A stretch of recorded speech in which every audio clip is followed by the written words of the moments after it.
I'm gonna do a Spanish-inspired dish, the great Southend paella. It's gonna be amazing. We've got beautiful chicken, we've got chorizo, yes we have. We've got beautiful squid, cockles, mussels, prawns, veggies. It's gonna be incredible. Paella is brilliant fun to make. It's a fantastic sharing dish, and it all starts over here. I'm gonna blister off some peppers. Delicious. Directly onto the gas or under the grill, and I want you to burn it. Get it smoky, get it blistering, and it's gonna bring out some beautiful flavors. Paella is a world-famous Spanish dish, and of course there's many different variations of it, but the classic comes from Valencia. They're very, very particular about how you do it. So I want to give you my twist on it. We'll take this burnt, beautiful, blistered pepper, and we'll just cover it, let it steam, and then I'll peel those later, and I'll tear it over the finished paella. So on the heat we go, and I'm gonna start with some chicken thigh. What I wanna do is access and amplify flavor. Cut down to the bone here, and then get the heel of the knife and give it a little tap. And you can access that marrow. That will give the stock and the broth unbelievable flavor. Let that fry. The skin is rendering, and that fat's gonna be a brilliant beginning to this story. So fry this chicken off for about 10 minutes and get nice golden color. Right, a quick clean down, and then on to the next stage. So a classic flavor of Spain is saffron. So a nice little pinch of that incredible spice. I'm gonna top it up with a glass of water. So that I'll just push away until later. Chorizo is the great Spanish sausage. I'm gonna use 150 grams and then just chunk it up. I've made my fair share of paellas without the chorizo, and I just prefer it with it. So chorizo, hell yeah. I'm gonna take an onion, half it, and then roughly chop it, about centimetre chunks. Now, I'm absolutely gonna take 2 cloves of garlic and finely slice like this. So the garlic goes in. Oh, the smells coming off already are phenomenal. Let's go in with the onions. Let that cook for 5 to 10 minutes, then add 500 millilitres of stock. So we'll simmer this now for 10 minutes, nice and gently. Now, at this stage, what I want to do is add beautiful, ripe Spanish tomatoes. You can see in the pan now, there's no more stock, just sticky, shiny gorgeousness. Then I'm going to add that golden nectar saffron. Then we're going to go back in with water. It's about a litre. So as this comes back up to the boil, I just want to sort of acknowledge the seafood. I've got some amazing prawns. Now, there is massive flavour in the heads of the prawns. So as unglamorous as it is, I will remove the heads from the prawns, and the flavour in here is deep and sweet and delicious. So I'm going to put the heads in. Prawns can stay behind. We are now ready to receive our beautiful rice. You want proper Spanish paella rice, 450 grams, and it will suck up all the amazing flavour, everything that's gone into this dish so far. Another little thing to kind of get that big depth of flavour is rosemary. A couple of nice sprigs like that for just 2-3 minutes. After 3 minutes, I'll take out the rosemary, and then after 10 minutes of fast boiling, I'll turn it down to low, let it cook for about 10 to 20 minutes until the rice is really tender and delicious. I have over here my beautiful peppers. Just remove the blackened skin, and underneath it is full of juice, full of flavour. Slice up, and we'll dress them with gorgeous Spanish extra virgin olive oil, lemon juice, and a nice pinch of salt and pepper. I'm actually going to dress the seafood in that oil and the juices from the pepper. The little rings of squid, the prawns go in, the mussels and the clams go in, and we'll just kiss that with the olive oil and the lemon juice. I'm going to go back to our lovely paella. If you listen, it's kind of going from boiling to frying. Most of the liquid is cooked away. And that's going to create a little crispy base. And this is very much revered and loved in Spain. It's called the socarrada, and it's beautiful. So we're now low cooking. And I'll go into our lovely paella and push these mussels right down to the bottom. So when it opens up, all those juices go straight into the rice. Our local cockles. Take the little squid legs, prawns, and sprinkle over those lovely squid rings. And then those sweet peppers. You can even get nice seasonal veggies like beautiful sweet peas if they're around, courgette flowers, So another 10 minutes to let these beautiful shellfish just pop open, the juices come out, and I can't wait to show you what it looks like.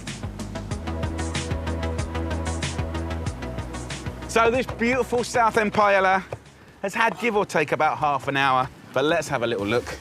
Come on, look at that! Yes! The seafood, the meat, yes, it's not classic, but so much love has gone into it. Finish, very simply, a little sprinkling of parsley, some wedges of lemon, and that's it, guys. Hallelujah. So to be completely authentic, which this paella is not, you should eat it from the pan and with a wooden spoon. So let's do it. If we get into the bottom and turn it over, have we got, yes, the soccorato, the combination between that caramelized crispy bottom and that. Wow, what a joy. I think that might be one of the tastiest things I've had all year. Here, I've got the perfect dish for lovebirds like Mary and her husband. Oh yes, we are gonna do the most amazing beef Wellington. For two, blushing, beautiful beef steak, surrounded by gorgeous outer mushroom filling, crisp golden pastry. Welcome to the world of beef Wellington. A lot of people get freaked out about doing beef Wellington for 10 or 12. It's a big thing, it's very expensive, but if you break it down for two, you can manage it. And it all starts with a beautiful chunk of grass-fed beef fillet. 250 grams. This whole procedure is about celebrating that. So what's the most appropriate herb for beef fillet? Rosemary, an absolute classic. Just run your knife through the rosemary, season it up, then get your fillet steak and just roll it and fold it. That is nicely coated. We're gonna go into a hot pan with a little olive oil, a good knob of butter, a couple of cloves of garlic, and as soon as that starts sizzling up, we go in with the steak. Oh yeah, keep basting it. Just a minute and a half of searing. That'll be completely rare on the inside, so let that cool. And then all this fat has done its job, so we'll get rid of that. We're gonna make a mushroom duxelle, which is basically a mushroom pate. This, wrapped around the beef, is a thing of absolute beauty. So I'm gonna roughly chop a nice red onion. And then straight back in the pan with a fresh little drizzle of olive oil, a small knob of butter, absolutely lovely. So let's talk mushrooms, guys. The great thing about this dish is you could use the cheapest mushrooms or the most expensive, and this is still absolutely sublime. So look, I need 250 grams, which is about that much. Then with the onions, I'll put the smaller ones in whole. Button mushrooms, I can just crush in my hand. Look at that. Season with salt and pepper. Don't forget, we've got the garlic. If you just squeeze it out of the skin, we can put that straight back in here. Now, if you want to pimp it even more, then dried mushrooms are key. These are porcini. You need a tiny amount, literally 3 will make all the difference. Put these in a little glass. Just put some hot water over the top, and the flavour extracted is like a massive fungi stock cube. And just go in with these soaked mushrooms. I'll keep back a little bit of that water for my sauce later. We can also put in any resting juices from our steak.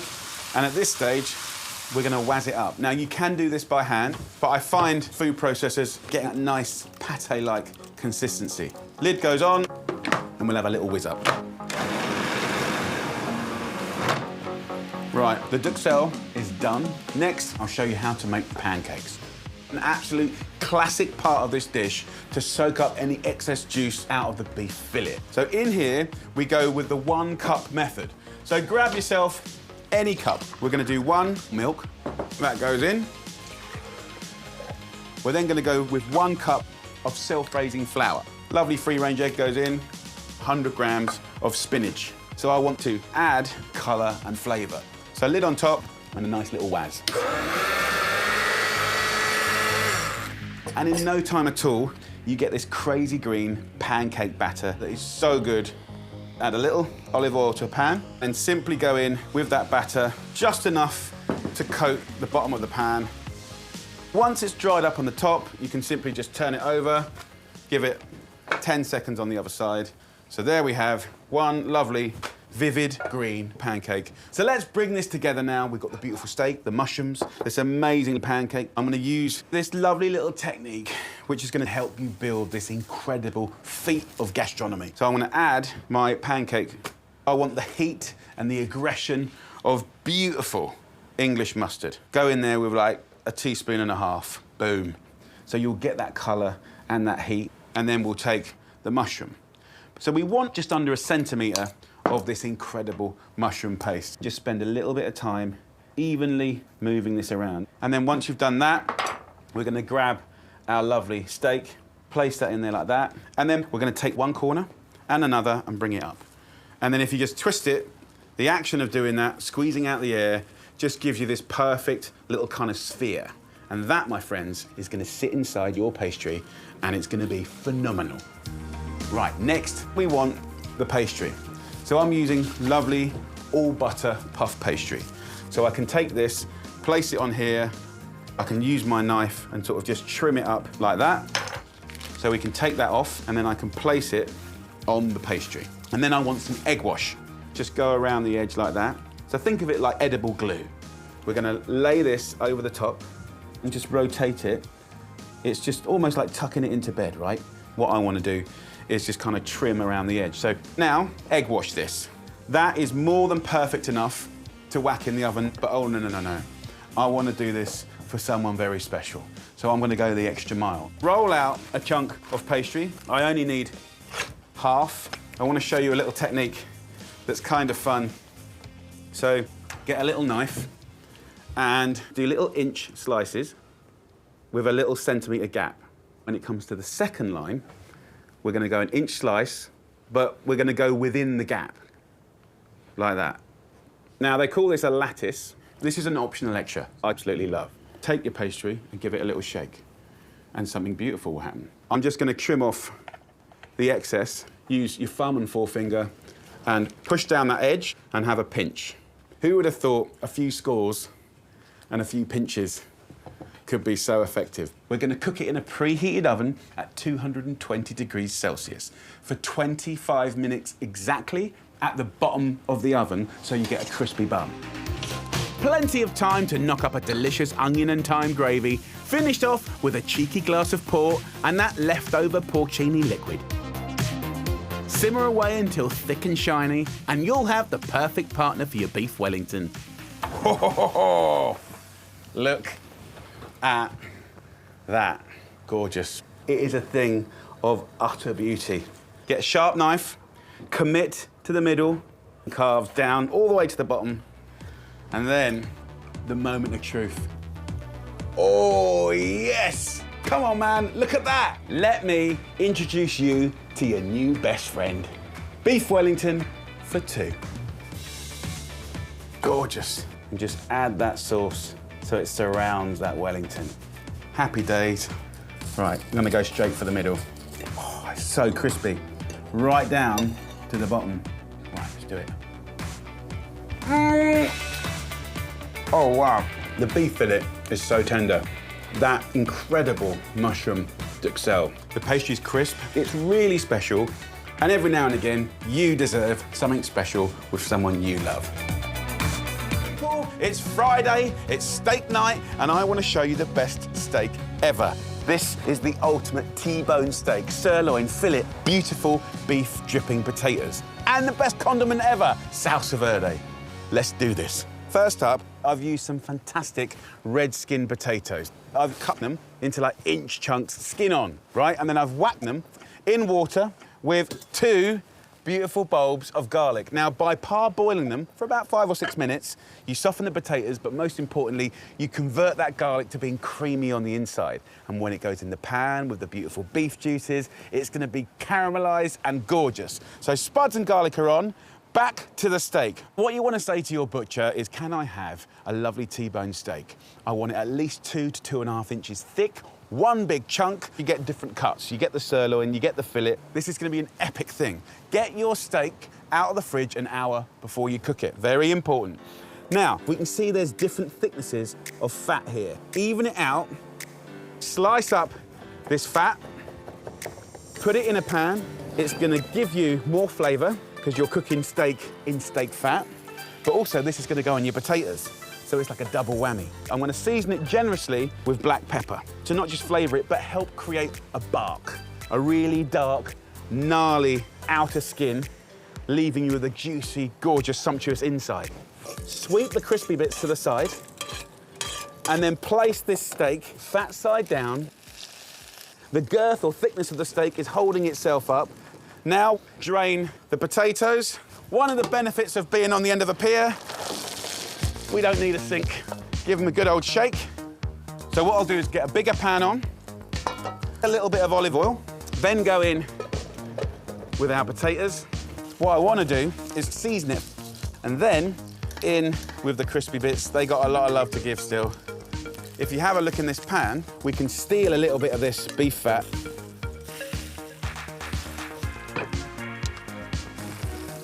And this is going to make the best crispy potatoes ever.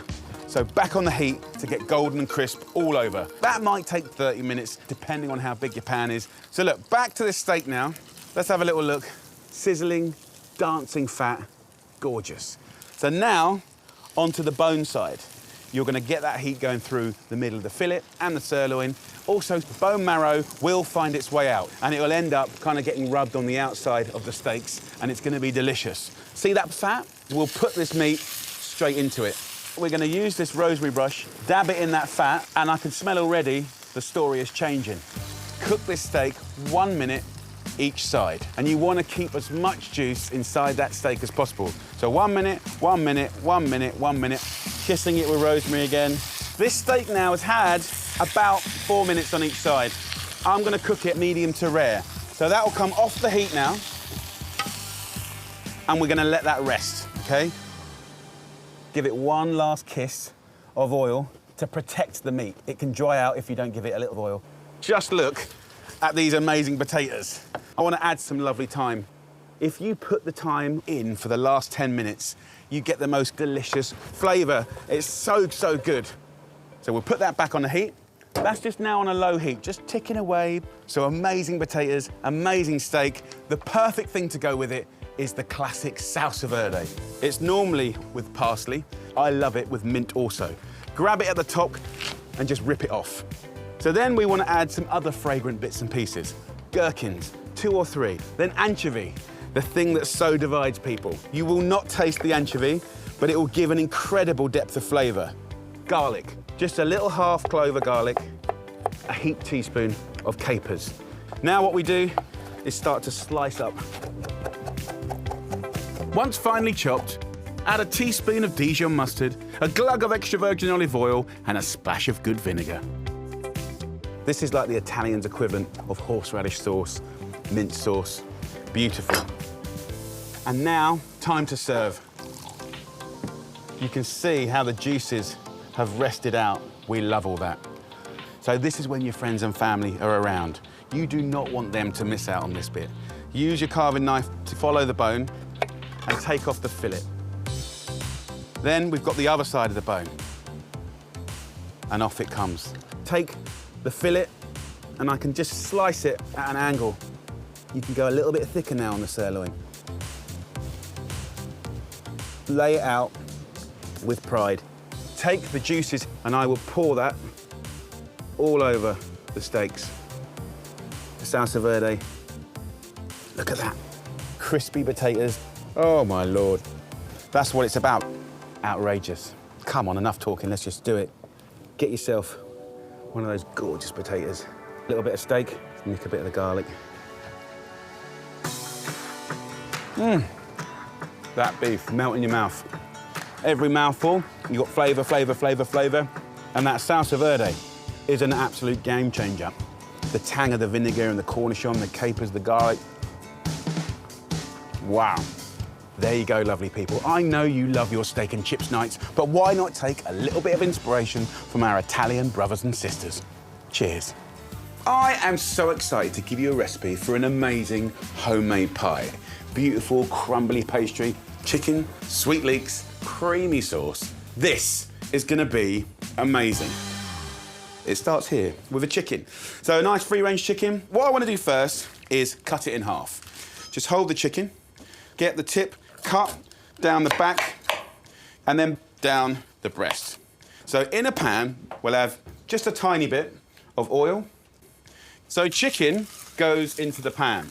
I'm using the whole chicken. You get maximum flavour from the bones and the bone marrow, but also the joy of white meat, brown meat, and the sweet meat is incredible. So we've got a second pan on a medium heat, and what I want to do is start frying off a beautiful base to give you the best pie filling ever. For that, I'm going to start with some smoky bacon. Just cut ourselves some little lardons. So into the pan we go, add a little oil, and that is an incredible welcoming party for vegetables and herbs. So we'll start off with thyme, to rip that in, and then base vegetables. 1 heart of celery, 1 onion, 1 carrot and 1 leek. Roughly sliced into sort of 1.5 centimetre dice. Into the pan. I don't want the veg so small that it's going to disappear. I want to have chunks of veggies. So about 10-15 minutes of gentle frying. So that gives us time to clean down and make the pastry. Add 500 grams of plain flour to a bowl, a pinch of sea salt, and 250 grams of very cold butter. So by grating the butter like that, it just makes it so easy to rub into the flour. Pour in 100 millilitres of cold water and bring it together. And kind of hug it. No kneading, just hugging. That's what we want. And I'm gonna just form it into 2 balls. Divide so it's 1/3 for the lid and 2/3 for the base. Wrap them up and flatten out and leave to chill in the fridge until needed.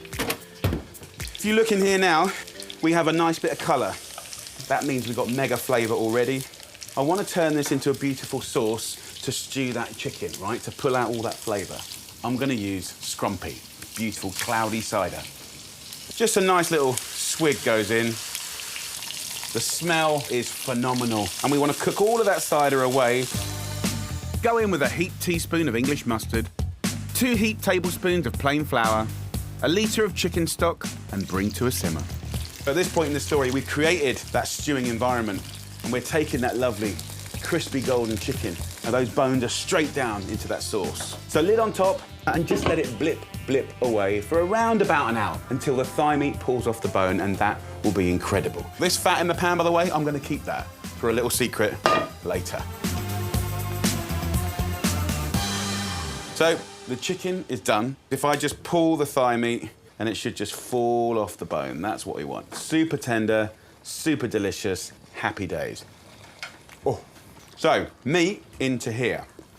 I have been slicing up 500 grams of button mushrooms. By putting the mushrooms in at this stage, you get really sweet, nutty mushroom flavour. Stir that through. Okay, so now 2 forks and just pull that tender meat from the bone. At this point, the bones have done their job. They've given you awesome flavour. Carefully remove all the bones, add the chunks of chicken back to the stew, and mix through 2 tablespoons of creme fraiche. So I want this stew to do 2 things. Give me amazing, perfect filling, and then also an incredible sauce. And we can have both by one easy little trick that I love. Get yourself a pan, get yourself a colander, and sieve that filling. The sauce will go through it, and you can reheat that later to pour on top of your pie. Put that to one side, and now we can make our pie. So we'll get our pastry out of the fridge, and we'll roll this out so it's gonna line this beautiful pie dish. What I will do is just give a little bit of olive oil to the bottom of the dish and give it a rub. Put your chilled pastry in between a sheet of greaseproof paper and roll it till it's 1/2 centimetre thick. Add to the pie dish, pour in the cooled filling, and roll out your pie lid. I don't care if it cracks. I embrace it. Look, I'm gonna tear it. Oh no, there's a crack. It doesn't matter. We're gonna just tear it up and put it in just like that. And as we take in the sides, we're gonna create just a beautiful rustic pie. So just a little egg wash. So I'm gonna cook that now for about an hour. Put it at the bottom of the oven. The temperature will be 190 degrees Celsius, which is 375 Fahrenheit, and that will be a thing of beauty. So that glorious pie is nearly done. And I've just knocked up a bit of mashed potato. You guys know how to do that, but what you might not know how to do is make cabbage beautiful. We're gonna do something quick and delicious and amazing. Roughly slice up the cabbage and add to the chicken fat you saved earlier. Cook over a high heat until softened and lightly charred. Add a splash of water, a teaspoon of mustard, and a pinch of salt and white pepper. These three things bring out the most wonderful flavour. Just takes your everyday cabbage to another place. So cabbage is done. Our gravy is bubbling away and reheating nicely. And then, yes, that, my friends, is what I wanted. Look at that. Bubbling, blipping, look. Just so, so good. The hispy cabbage that is soft and succulent, but it's got the char. Good old mashed potato, always a good friend of a pie. Then we'll get a gravy boat. This poured over the top of your pie will be a joyful thing. Oh, look how flaky that pastry is. I'm very excited. Come on. Look at that, we've got the chunks of chicken, the flaky pastry. That is a slice of heaven. Let's have a dunk, mash, some of that amazing cabbage done good, and then gravy. Let's get in there.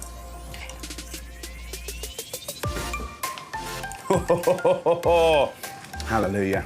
You know, using the whole chicken gives you the hyper flavour. Everyone deserves to enjoy a good homemade pie. Guys, what are you waiting for? What Mel and you lot want to be having on a Friday night? It's time to make homemade kebabs. Woohoo! And this time it's a posh kebab because we're doing a mushroom shawarma, layer upon layer of beautiful mushrooms. We're going to marinate them. We're going to give them gorgeous spices. We're going to get it charred and dark and gnarly, and we'll carve that over beautiful thin flatbreads. You will go mad. So come on, let's do it. Homemade mushroom shawarma. We're pushing the meat aside. We're bigging up this incredible vegetable. So let's start off with the marinades. We'll go into a pestle and mortar with 2 garlic cloves, pinch of salt. Crack this into a paste. It smells fantastic. Then, maybe an unusual ingredient that you've never seen before. These are preserved lemons. The smell and the flavour is almost like a hyper lemon squash. It's extraordinary. So get rid of all the little seeds. Chop these lemons. You'll use the skin and the inside and give that a little pound. For me, this is really, really important to bring out flavour. A heaped teaspoon of smoked paprika. Allspice goes in, cumin goes in. Bash them into the lemon and the garlic. Nick some of the liquor from the lemons. A little bit of olive oil. Look at the colour, guys. So this is the welcoming party for that lot. So, in we go. And you've got incredible flavour. Look at that. Ho, ho, ho. King oysters, they can go in. What I want to do is skewer these. So any mushrooms you can get your hands on, anything that can be skewered is what we're after. I've got about 800 grams here. With these lovely old portobellos, pinch the end and peel them. I will not waste that, okay? So both go in. Fresh bay, I'm going to take a humble onion into quarters and then into petals. So just give it a nice little toss-up, and that marinade gets in and between the mushrooms. So get yourself a nice old skewer, and I want to rack this kebab up tight and packed. So remember those gnarly little peelings? That's where a lot of the flavour is. One thing flavours another. One thing cooks into another. It's really good fun. So look at that. Dum-dum-dum-dum-dum-dum, mushroom shawarma. Come on. So that's going to go in a roasting hot oven. There you go.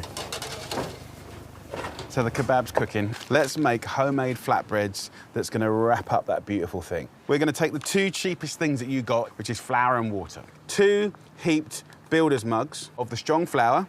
Just about fill this mug. So it's hot water. Here's the twist.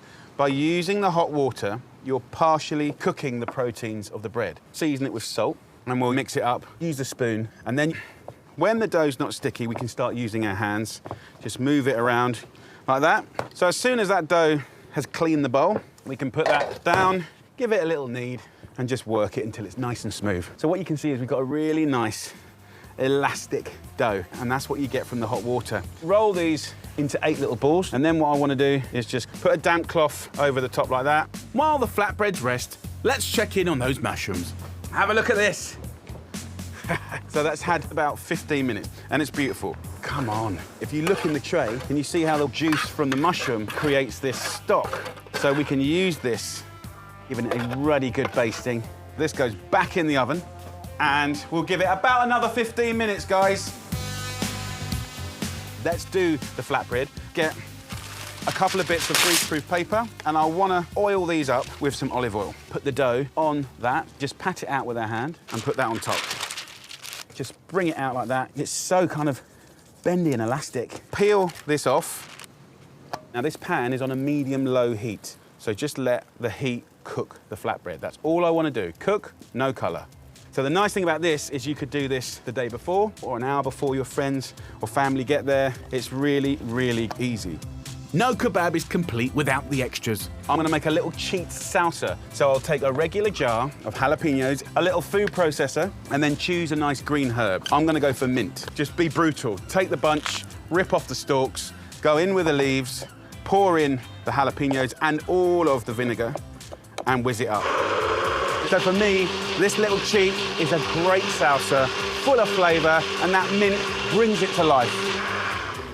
So that is the simplest, cheatiest little salsa going. People are gonna love it. Get yourself some tahini, cool yogurt, and pomegranate molasses. This is gonna be an amazing little story. The sweet, the heat, the kind of robust, the refreshing.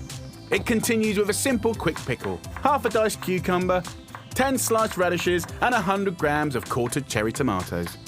We wanna dress that with salt and pepper, simple olive oil, and vinegar. And I want to be fairly generous. One more thing I want to show you. This is dukkha. You can get it in quite a lot of supermarkets now, and it's basically pounded up hazelnuts, spices, and it's classically had with flatbreads and olive oil. Really, really nice. Got a little pile of mint, and it's time now to go and get our kebab. Look at that. I know what you're thinking. Is it burnt? Is it ruined? No, no, no, no, no. This is perfect. We can now take that incredible pomegranate molasses, a little kiss of olive oil. So that's gonna be amazing flavor. We'll get our flatbread and we'll go in at the higher temperature. That high heat has now made the steam inside explode. It puffs it up like a big pillow. You get twists and turns and crispy bits, chewy bits. It's gonna be amazing. Okay, let's build this kebab. We want to start with tahini. Really, really important. On we go. Savory and delicious. Be fairly generous. Then yogurt. Fresh and gorgeous. Time to carve our shawarma now. And as you carve into this and you look into the soul of the shawarma, you also then start to see the balance. We want burn, we want gnarly, but we also want that silky, soft inside. Just absolutely amazing. Okay, so what next? Let's hit it up with some whole mint. Do blobs of the salsa so you get hits of it and waves of it. And then the dukkha. This is texture, it's spice. So look, there's only one thing to do now, and that's roll this lovely thing up. And there is no elegant way to do it. That mushroom has like absorbed so much flavor. The salsa, bing, mint, wah, little bit of molasses, woohoo, and then those like little hits of spice from the dukkha. Wow, and the jalapeno chili. There's a nice hum of heat there. That, my friends, is an absolute artisan version of a street food Friday night classic. Absolutely delicious.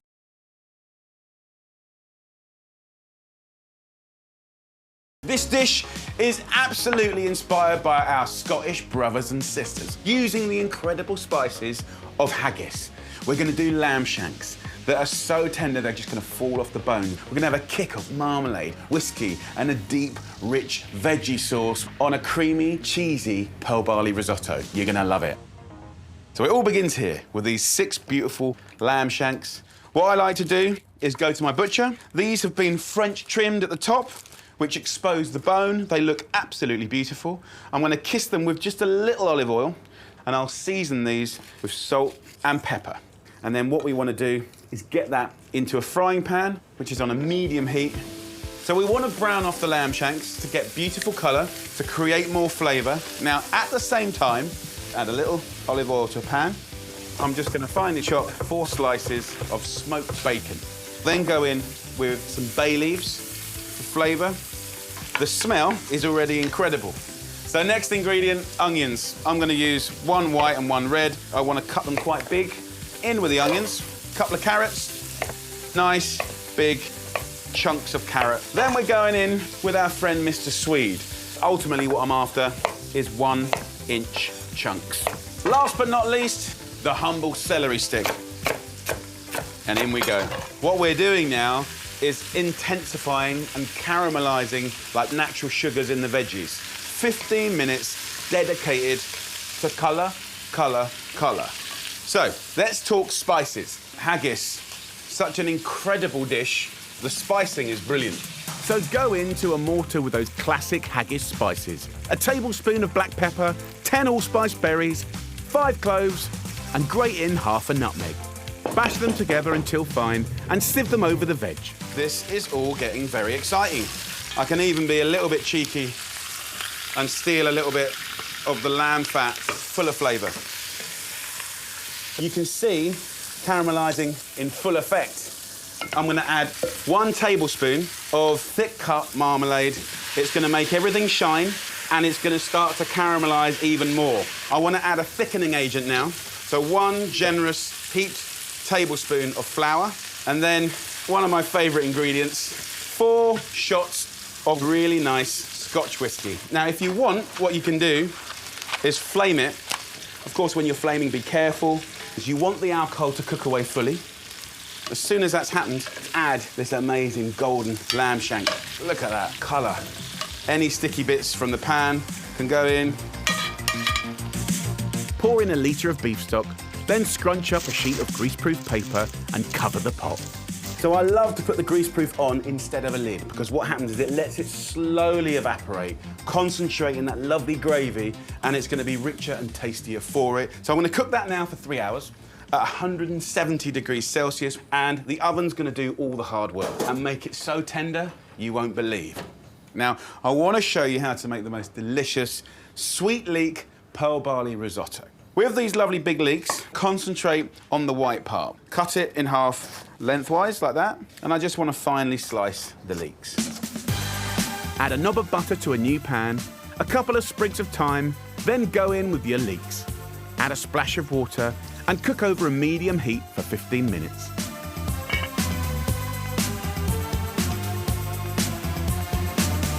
The leeks have just been ticking away. Have a look at that. The softness and sweetness that's come out of these leeks is unbelievable. We can add 450 grams of pearl barley. Now look, these are fantastic little grains. And it has this incredible ability, just like risotto grains, to suck up flavour from not only the leeks that are sweet and delicious, but good stock. Go in with 1.5 litres of chicken stock, cover and cook for around 40 minutes until the barley is tender.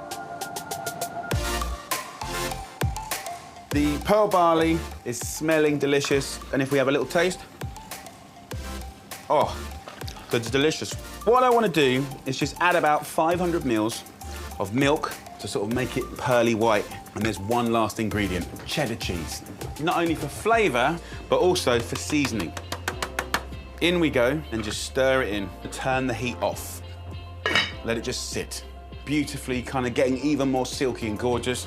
Let's think about serving up. Have a little look at that.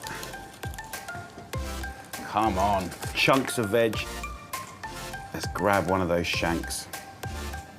Just amazing. And then let's go over to that incredible pearl barley. Look at that starchy, comforting gorgeousness. I'll take just a few thyme tips, sprinkle it on the top. Come on, let's get some of that. See how silky it is? I'll go in with the veg first. Look at those chunks. And what I love is the way that the dark, thick gravy marbles through that silky barley risotto. Wowzers, let's get amongst it. And we know we've done good work on the lamb when you can just shake, shake, shake the meat off the bone. Come on, look at that, yes! Right, enough yapping. Deep flavour, tender, sweet meat. I've just got a little hit of marmalade, just a little chunk of that orange peel works so well with the swede, the whiskey, the dark gravy. Oh, go out this weekend, get yourself some lamb shanks and have a proper little cook-up. You will love it. There's nothing better than cooking something delicious for friends or family, and you don't have to wait till the end of the weekend to do a beautiful roast. Introducing pot roast pork, wrapped in cured meat with sage and garlic, and a side dish of celeriac, spinach, and some compoted apple and rhubarb. Oh yes, let's do this. So this is a beautiful piece of pork loin. It's about 1 kilo. We've removed belly and fat to make it convenient. So it's going to cook really evenly, but we have lost flavour. So we've got to add it back in. So we'll do that by creating an amazing marinade and wrapping it in the cured meat. First up, I'm going to use a fantastic herb, sage. The smell is amazing. And then I'm going to add a little bit of salt and pepper. Take your pestle and smash it up. Then go in with 2 cloves of garlic. Once the garlic has been smashed, then finish off the marinade process with 2 tablespoons of oil and about 1 tablespoon or 2 of red wine vinegar. That, my friends, is unbelievable flavour potential. Pour it over the pork and then we can have a nice little rub up. Let's have a look at the cured meat for wrapping. So take a piece of greaseproof paper. We'll rub that with a little olive oil. And then here I'm using a cured meat called Coppa di Parma. But of course you can use Parma ham, use whatever you can get your hands on. And I'm just gonna lay out this incredible cured meat, turn this, take that amazing cut of pork. We're using simply rolling and gravity to wrap that, okay? Now at this stage, we wanna secure it. So I'm gonna take some string, do a double knot, and pull it fairly tight, right? We want to secure that to the pork. And there you go. Something truly beautiful and ready for cooking. So pan goes on, just a little bit of olive oil, a little knob of butter, and as it starts to bubble and fry, we'll go in with this incredible piece of pork. Listen to that, come on, that's what it's all about. Now, we will just move this pork around and we'll achieve a little bit of light golden colour. While the pork browns, slice up a stick of celery, cut the red onion into wedges and add to the pan with a couple of sprigs of rosemary. It's just lovely, savoury flavours. This is going to be beautiful. So, you know, as it starts to fry and get golden and crisp, then we add a little Chianti, just a little. We don't want to boil, and that's going to create the most amazing sort of humid, delicious environment where the fat and the Chianti is just kind of creating this shiny cream that just bastes the meat. That's pot roasting. So it's going in the oven for about 40 minutes. Every 10 minutes, I'll turn it and baste it. And this will give you golden, delicious, moist pork. What I'll do now is bang this in an oven at 180 degrees Celsius or 350 Fahrenheit. It's gonna be truly amazing. So as that beautiful pork cooks, what could go with it? I'm thinking celeriac. You can steam it, grill it, you can mash it, you can pretty much treat it like a parsnip or a potato, but also most of the flavour is in the skin. So I've had a proper little scrub up. Generously sort of cut off those lobes of skin. There you go. So all I do here is a little seasoning and a little oil, celeriac cracklings in the bottom of the oven. Into a new pan, add a tablespoon of olive oil, a few sprigs of thyme, and go in with the chopped celeriac. And about half an hour of cooking and that will be beautiful. As that's happening, I want to do a compote. Apples, very, very traditional, quite British, but then I'm kind of rifting off into the wonderful world of rhubarb. Sour, it's got that kind of weird sort of tropical slap. Chunk up the rhubarb and add to the roasting tray. Then peel and chop a red and green apple. Add a pinch of salt and pepper, a tablespoon of brown sugar, a splash of red wine vinegar, and throw in a knob of butter. So give it a nice little mix up. This goes in the oven. Let's have a look at our pork and give it just another drizzle of the Chianti. Look at that. Just move it over and just add that juice and it's going to be amazing. Put the pork back in the oven and let it cook away, remembering to turn and baste it every 10 minutes. Come on! Look at that gorgeous, simple sauce. Now, I'm gonna let the meat rest in its juices, right? About 10 minutes. That will give you a tastier, more tender cut of meat. And then here, we have got the celeriac. I wanna bring some greens into the story. So baby spinach, 2 bags, get it in there. Use the residual steam, a couple of minutes, and then it's plate up time. So exciting. The smell is phenomenal. Look at this, come on. Colour, flavour, smells, that's what it's about. If I just push it, look at the moisture coming out of it. Dry pork, no longer. No way, Jose. Different vibe, but it's gonna put a massive smile on your face. The idea of sauce, gravy, right? We're not gonna have pints of the stuff, sorry. But what I'll give you in return is flavor like you've never had before. And we've got a roasted rhubarb and apple compote. Crispy celeriac cracklings. Ladies and gentlemen, pot roast pork wrapped in cured meat.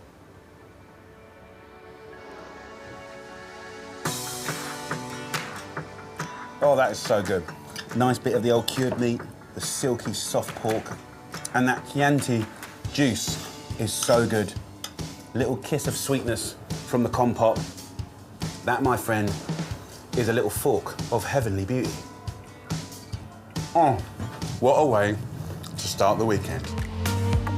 Down at my hut at the other end of the pier, I've got a belter of a dish that even Amia's mum would approve of. Lovely people, I've got the most incredible recipe to share with you. It's Friday night, which means it's fish night. I've got a lovely whole sea bass in the most incredible Malaysian-inspired paste. We're gonna serve that with jasmine rice, a beautiful chopped rainbow salad, and a chili pickle so tasty it's gonna slap your taste buds around the face like a wet kipper. What we wanna do is start not with the fish, but actually with the paste. So, lemongrass, give it a good old spanking. It breaks the fibres, which is lovely. Finely slice it. So chili is very, very important. Now, what we want to do is remove the hot part. And I want this to be a beautiful red paste. So I'm using red chilies. We're going to use shallots here, ginger, very sort of hot and fragrant, and then the kaffir lime leaves. We'll just take the little stalk out. You can get them fresh, dried, or even frozen. We're going to use a pestle and mortar, and what I will do for some basic seasoning is some sea salt. So let's get pounding.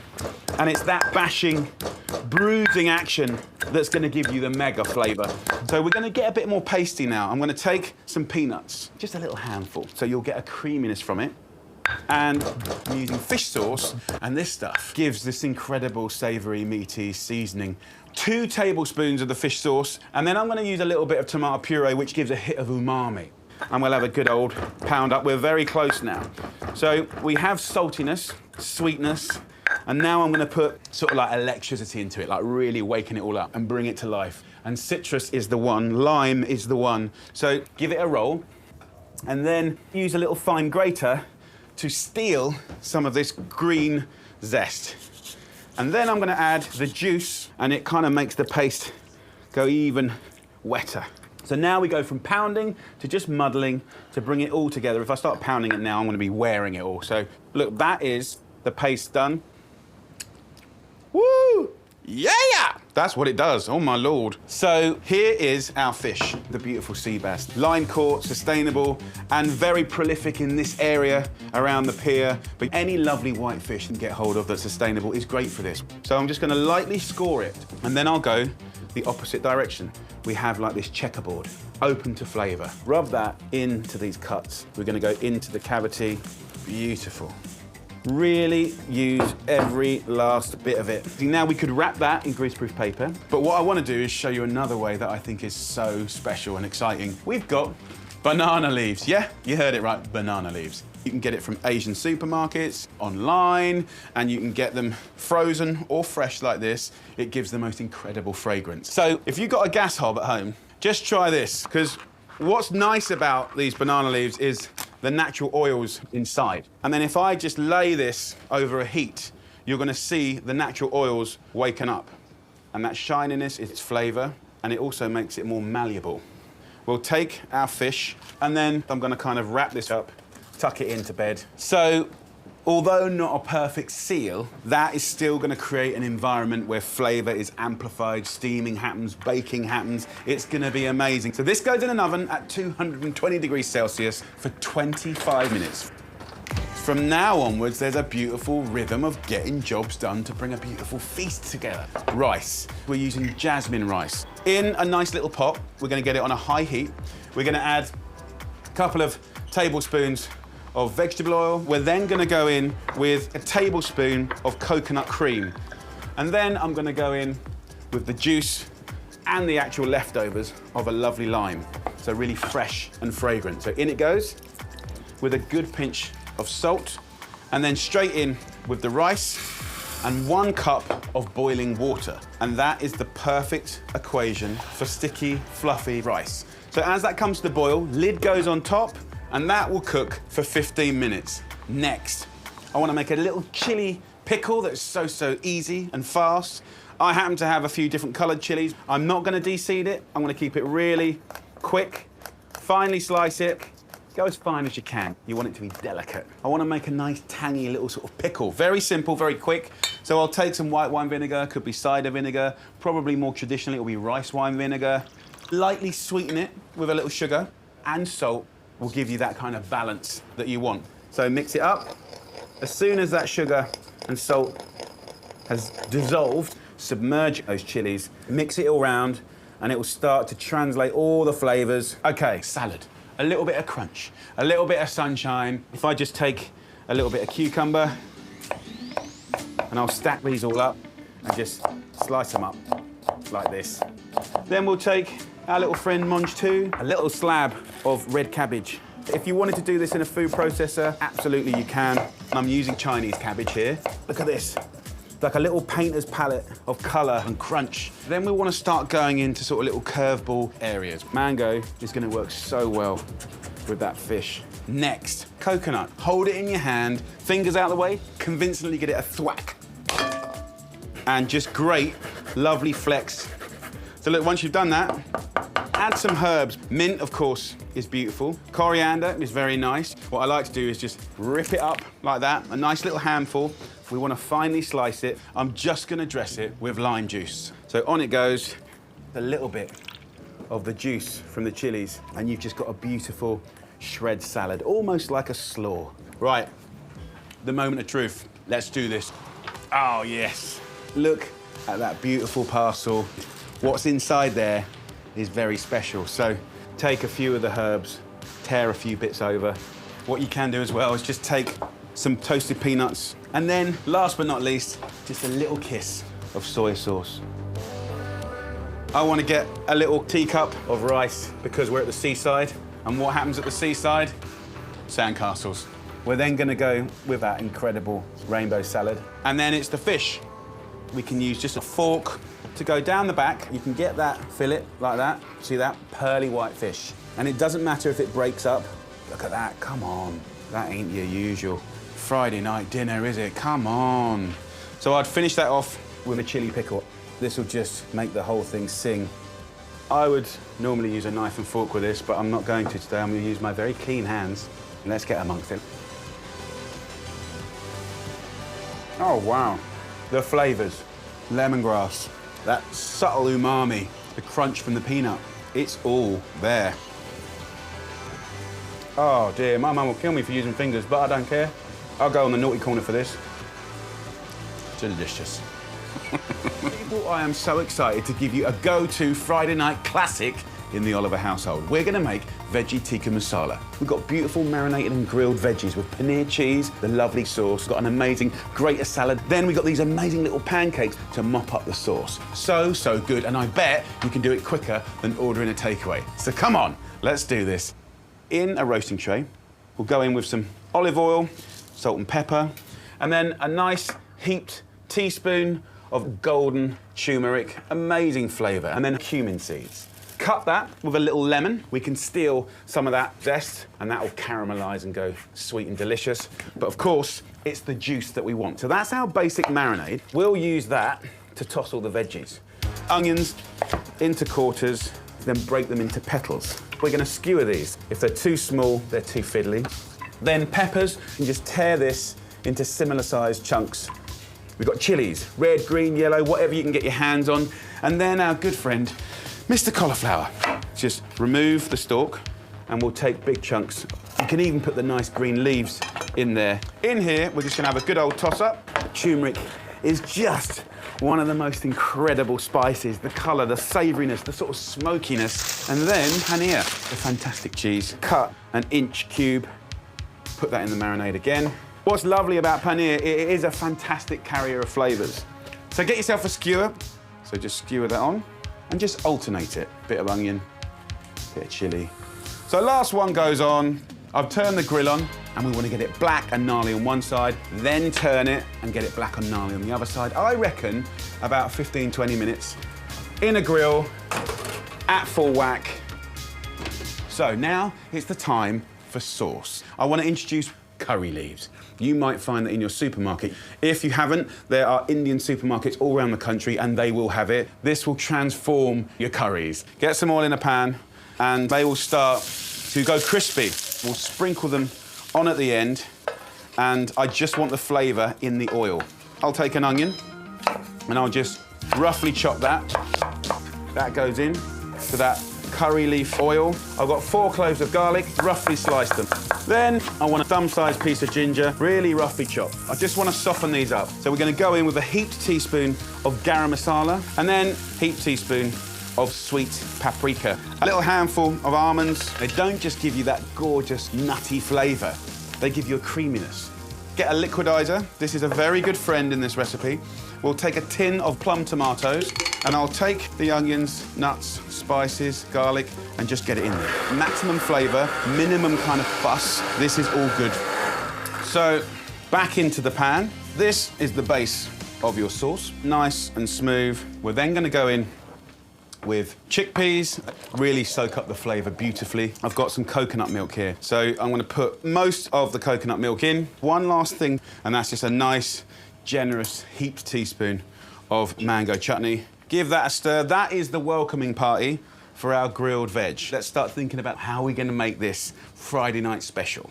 I'm going to show you these amazing coconut bubbly, one-side cooked pancakes. Get yourself a builder's mug filled with self-raising flour. Then we're going to go in with 1 mug of water. Black mustard seeds. Just shake some in. They'll soften, give good flavour. And then like a heaped tablespoon's worth of this coconut cream. Use a whisk, a small pan on a medium-high heat. I'll take a ladle. In we go. Round the rim of the pan and it'll start peeling away. And that is exactly what you want. So, take a beat. What's happening? Pancakes, sauce. Let's have a little look at our veg. It's cooked nice. I think I want to burn it a bit more. Right, so the timing's just working perfect. So, let's have a little think. Salad. No. What I'm going to do is a really cool box grater salad. It could be anything crunchy. So let's just grate a carrot. As I'm grating away, have a look in the pan. Can you see the sides of the pancake are coming away? So we're only cooking this on one side. Crispy one side, fluffy the other. I can smell that it's starting to sort of catch and toast. Boom. That, my friends, is what we've got. Crispy, beautiful gorgeousness. And that, mopping up that sauce, come on. So back to the salad, guys. We'll have cucumber, yeah. We've got some cabbage, and we've got ginger in there to sort of scent it. Pour that onto there, and then out is our cute little rainbow salad. I'm not going to dress this with oil, just lime juice, tear in a little bit of coriander. Yes, colour and fun on a Friday night, right? Back to the veg. And we can now just take these veggies into here, and what I like to do is stand it up like this, just slice down and cut them off. Let the veggies mingle with the sauce and simmer for 10 minutes. Remember, we saved back the little bit of that coconut milk. We can just ripple this through now. And sprinkle with crispy fried curry leaves. Have a little look at that. Enough talking, let's have a feed. Tear these up. We'll go for some curry. Paneer's there, beautiful bit of cauliflower. Those nice little chickpeas, where I put that coconut milk in at the end. See how it just ripples in the most beautiful, beautiful way. We'll get our salad, little slap of refreshment. Let me come down to the level. The pancake is a kind of a little edible plate that you can mop and tear. So good. And every mouthful, different flavours. And that sauce connects it all. This kind of vibe is a big part of our family, and I suggest you should have a go and make it a big part of yours. Enjoy. I have got the most incredible crowd pleaser of a dish. This is Sicilian-inspired. Beautiful chicken thighs wrapped in smoky pancetta, prosciutto, stuffed with the most amazing pesto cum salsa verde. And we cook it above the most delicious potatoes with tomatoes. And it all starts here with some lovely sliced potatoes. 1.5 kilos of peeled and sliced about 1 centimetre thick. About 5 or 6 minutes of parboiling, and then the next job is to peel some tomatoes. What I want to do is just simply prick it with the tip of a knife And we're gonna pop it in the water for the last 45 seconds of the parboiling of the potatoes. About 250 grams goes in. That'll take the skin off of the outside of the tomatoes, and then we can take the tomatoes out first.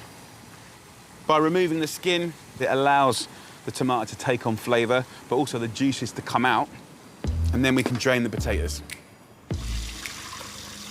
So at this stage in the game, I literally just squeeze the tomatoes through my hand, and the skin will just easily come off. We want to give it a basic seasoning here with salt and pepper and a nice kiss of olive oil. So the potatoes now go in, but you can see already that these potatoes are going to suck up the flavour of the tomatoes. We're going to whack it in the oven. The oven is at 200 degrees Celsius. In it goes.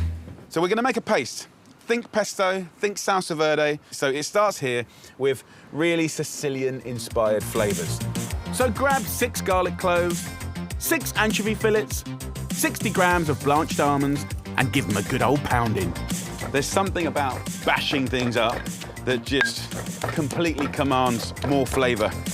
Roughly chop a big bunch of parsley and mint and go in with a heaped tablespoon of capers. We're going to get some wet stuff in. So the oil from the anchovies is incredibly tasty. Don't waste that. And then the secret ingredient, balsamic. This sweetness and this sourness works with those incredible ingredients. And I'm just going to pile that stuffing on top. All I do now is just rub it all over the chicken. And now for the really fun bit, wrapping up the chicken with 2 different types of cured meat. I'm going to take 8 pieces of pancetta and just lay it at a slight angle. And then on top of the pancetta, prosciutto. The reason I'm using 2 cured meats is because the chicken thigh that's had the fat removed, it could potentially go dry. So we can solve that problem by adding back the fat. This is gonna give you flavour like you can't believe. We now have like a landing strip for these beautiful chicken thighs and the amazing stuffing. For me, what I love about this is there's people that buy chicken thighs all the time, but to have a new little trick is brilliant. Now, take that little bit of prosciutto and pancetta and roll it up. Think of it like a sleeping bag for these beautiful chicken thighs. Absolutely beautiful. And you can just plump it and tuck it into shape. So in we go with a skewer and just, it'll go all the way through. That is what you end up with. Now let me just wash my hands a second, and I'm gonna go and get my potatoes and tomatoes. These spuds have only had like 10 minutes. What I want to do, and the reason I like the skewers, is I can place the chicken over. And as those chicken thighs and the pancetta and the prosciutto gets crispy, it's going to rain down on those potatoes to make them the best potatoes you've ever had. So back in the oven now, still at 200. Well, the chicken has had 45 minutes. This little hut smells heavenly. I've even got myself a little drink. So here we go. Come on. Look at that. That is a beautiful chicken dish. Look at the way that the fat and the juices have made you the most incredible potatoes. So guys, get yourself a nice carving knife and just gently rock down the middle of the skewer to reveal this. Come on. Look at the rolls and the folds, the crispy bits and the stuffing. If you look at the potatoes here, can you see how they're kind of roasted, but kind of baked, but kind of crispy? I love it. It's confused, just like me, but I don't care. In there we go. These will be like tomatoes you've never had before. And then when it comes to our good old friend, Mr. Chicken, just get it on there. How nice is that? I personally just love it with a green salad, lemony rocket from a height. And what you can do is take that last little bit of balsamic. Oh, yes. Happy birthday. And it's not even my birthday. Bit of chicken, bit of prosciutto.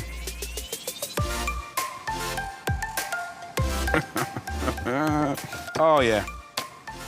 You've got the savouriness, the fragrance, the ironiness of the mint and the parsley, the anchovies, the garlic, the capers. Nice little glass of white wine. We are in Italy.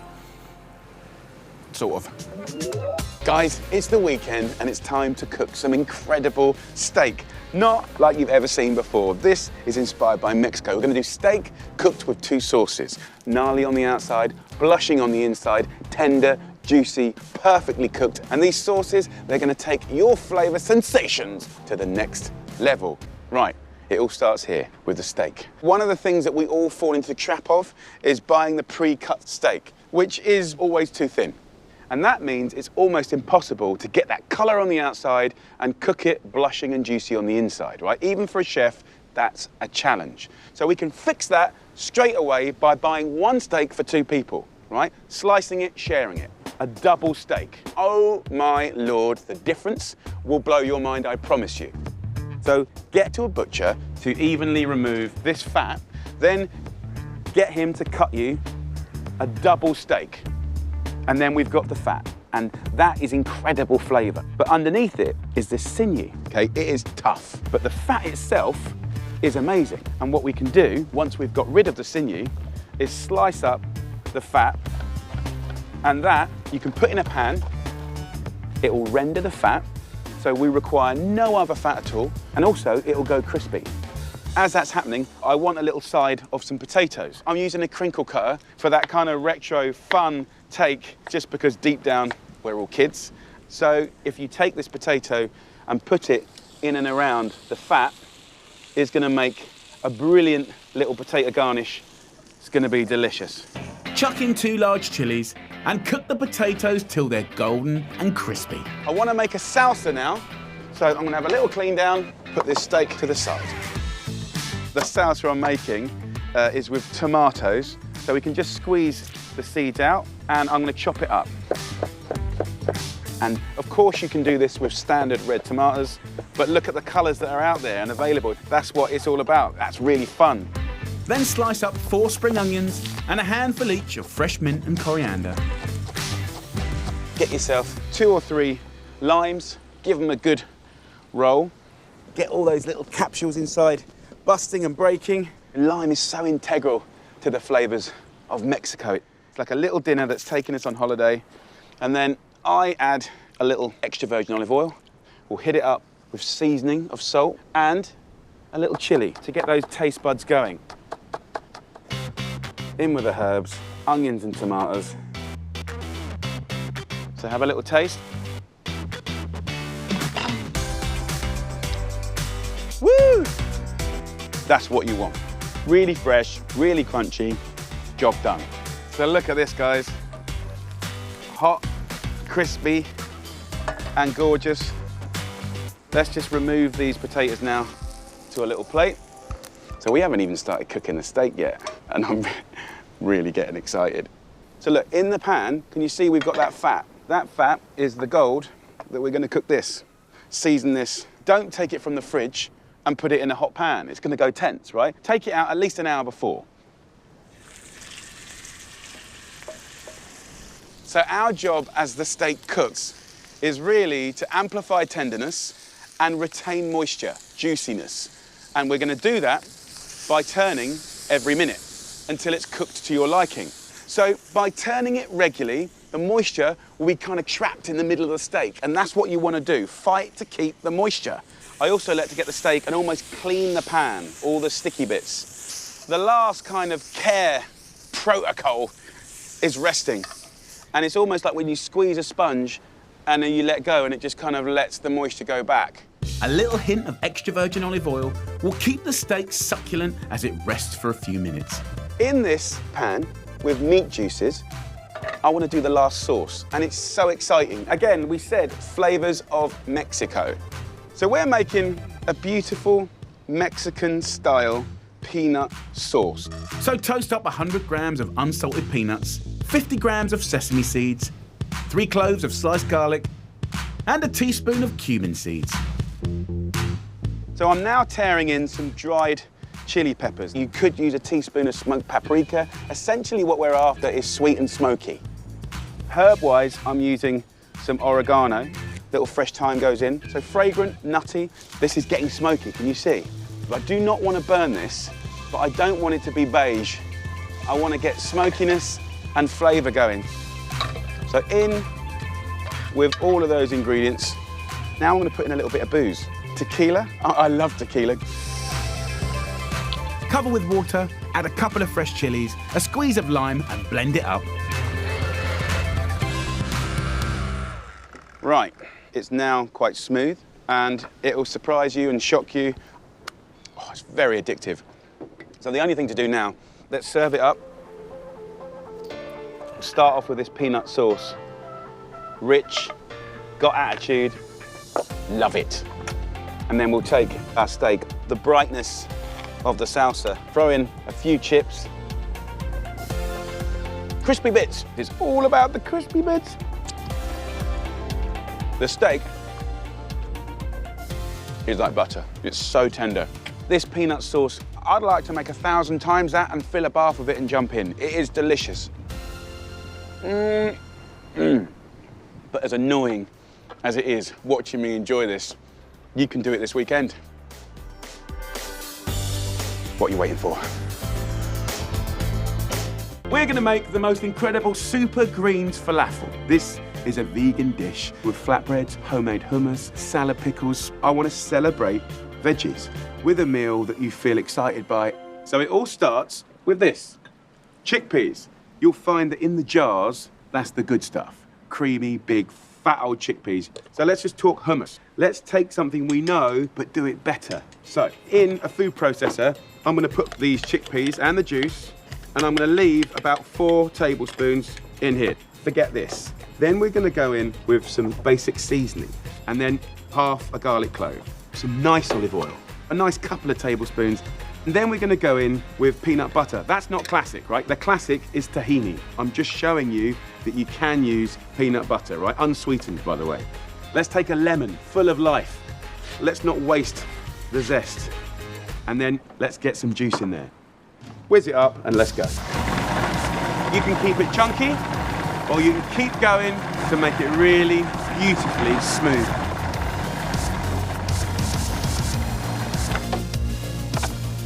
So look at that.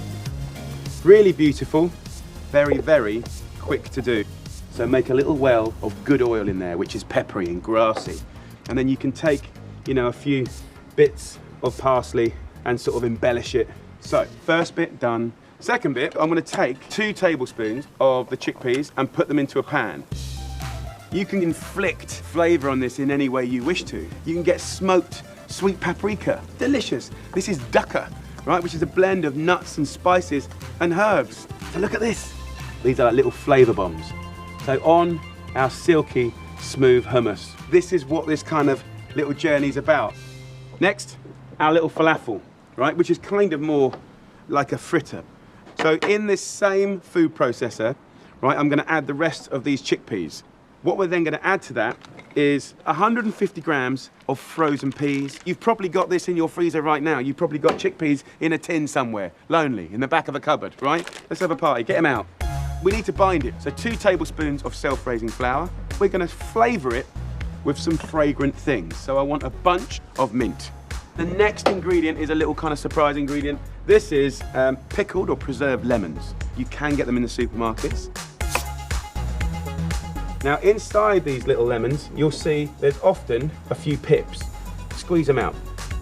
You can pulse it and then we're going to shallow fry it. Delicious.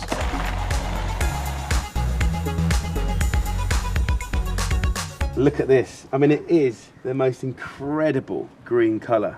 So we're going to leave this over here. Now I want to show you how to make salad pickles. Right, I'm going to take half of that pomegranate and I'm going to squeeze it onto our plate here. Then we're going to hit it up with an acid, so about equal quantities of vinegar. We want it to be pickly. And of course, if you wanted to put a little bit of nice olive oil in there, beautiful. I'm using a red onion. From a height, just sprinkle. We can take a chili. Right, we're talking about colour and flavour. Guys, look, let's have you in the party. Hello, welcome to the party. Let's take a cucumber, right? So you can slice this up any way you want. It's about texture, look, feel, fun. And then carrot. You could use a speed peeler. This is a fantastic way to just shave your way into something that's very beautiful. Take a little bit of a mint, giving it a little twist. And then we've got this half of the pomegranates and spank. boring? No way. I mean, look at the plate. It is beautiful, so how can it not taste beautiful? Now it's time to cook our little falafel. So a little bit of oil in the pan, and we're gonna take a spoon of our mix, get it gnarly and golden, and then when you bust it open, green. Get your spatula over and turn it. If we take a little bit of cumin, it's gonna toast up. It's gonna get smoky. Now we need the edible plate, the bread. This is from a Turkish restaurant, just absolutely beautiful. And you can just warm these up, and they're fantastic. You can tear them up. What a joy. Bash up some pistachios for extra protein and texture. Look at that, I mean, look at the colour. Add a few dashes of chili sauce to a bowl of soya yogurt for ooziness and a kick of spice. Enough talking, let's plate this up. We're gonna take our base, our foundation, hummus. We're gonna get some of these beautiful pickles and just let that rain down. And then we're gonna take some of these falafel.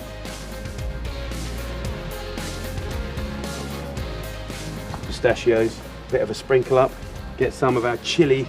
It's gonna just give it a nice moisture. And if you want to finish with a few herbs. But that, my friends, it's like a painter's palette. It's full of colour.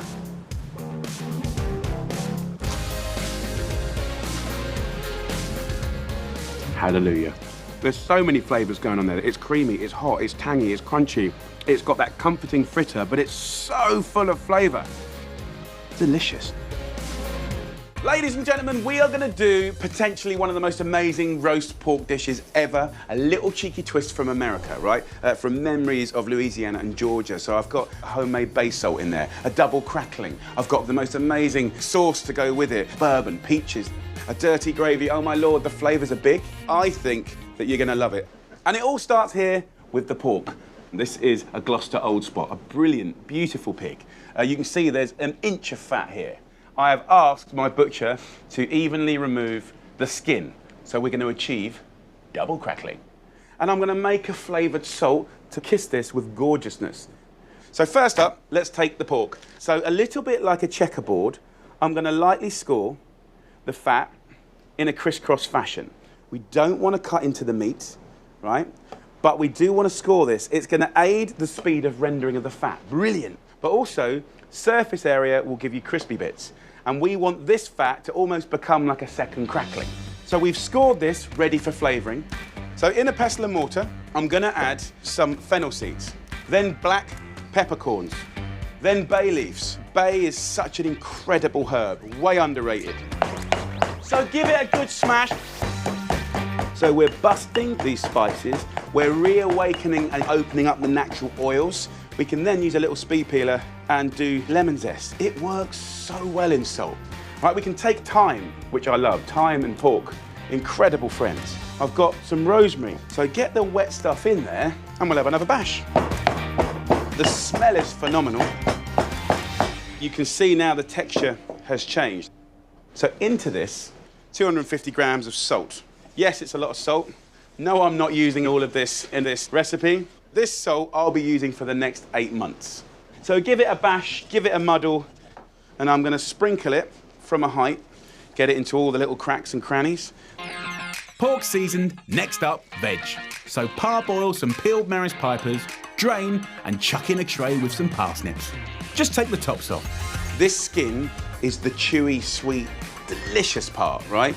And you might notice that I haven't put any oil or butter on them, and that is correct, because this is what we're gonna do. My oven is on full whack. It's screaming hot. I'm gonna put these dry in the bottom. Then I'm gonna take the pork and I'm gonna place it onto the bars. I turn the oven down to 200 degrees Celsius, 400 Fahrenheit. So as that cooks, it's gonna start raining delicious flavored fat, and it's gonna be amazing. Now, crackling. A clean, new Stanley knife is brilliant. And the reason I do this is that I can set my depth. So you can literally do it at a centimetre, and then you can score it. You can have fun with it. And the Stanley knife is a really brilliant little cheat that will give you consistent depth. So rub a little bit of flavoured salt into your crackling, then carefully slice up a small pumpkin. Look at those colours. Now, I'm just going to put the crackling back on top. I'm not cooking this until I take the pork out of the oven to rest. So now, sauce. One of the first times I ate grilled and roasted pork with peaches was in America. And then, of course, we have our little friend, bourbon. So let me show you a little technique. It's very, very easy. Put your greaseproof paper on here. I'm going to put my pear, apple. I'm not going to prep it, peel it or core it. Onions, you can leave the skin on. Got the whole peach in there, beautiful. I definitely do want to have a swig of bourbon. This is a 30-second recipe that is going to make your roast dinner so beautiful. Bring up the sides and then bring in the tin foil, and that, my friend, is going to cook at the side of the oven. Happy days. So let your oven do all the hard work, and after an hour and 20 minutes... Come on! Look at this, a thing of beauty. And you can see, like, how crispy this is. Double crackling! Woo! Also, what we have is our little package of goodness, smelling amazing, by the way, and the most incredible roast potatoes. Look at that. While the pork rests, get that second bit of crackling directly onto the oven bars and cook for 30 minutes with the pumpkin below. Let's just have a look at our little lazy pork sauce. Oh, the smells phenomenal. And if I just sort of stab, look at that. That is peach and bourbon juice, just giving you a little bit of love. Chop up all that amazing fruit and veg, and we can get our gravy on the go. I am making what the Americans would call a kind of dirty style gravy, made with mincemeat. It's delicious. So into the pan with a tablespoon of fat from the roasties. 200 grams of pork shoulder. And let's get some colour on there. Then finely chop a red onion and throw in a heaped teaspoon of mustard and 2 tablespoons of flour. We don't want it to burn, but we definitely like caramelisation. At this stage, what I love to do is go back to my friend Mr. Bourbon. So add a generous splash, then finish it off with a litre of chicken stock. While your gravy's simmering away, bring all your roasted veg together and pop it back in the oven until your crackling's ready. Look at this, guys. We'll get some crackling, and then you've got that epic dirty gravy. The skin is so crispy. So come on then, let's plate up. Look at that, so juicy. And then that fantastic peach and bourbon sauce. Happy days. That, my friends, is a little plate of gorgeousness. Let's have a little try.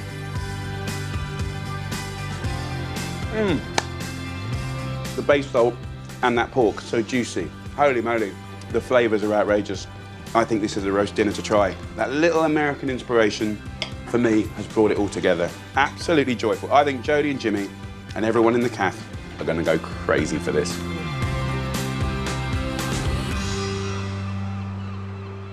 Down at the other end of Southend Pier, I'm taking a seaside classic and giving it a tasty twist.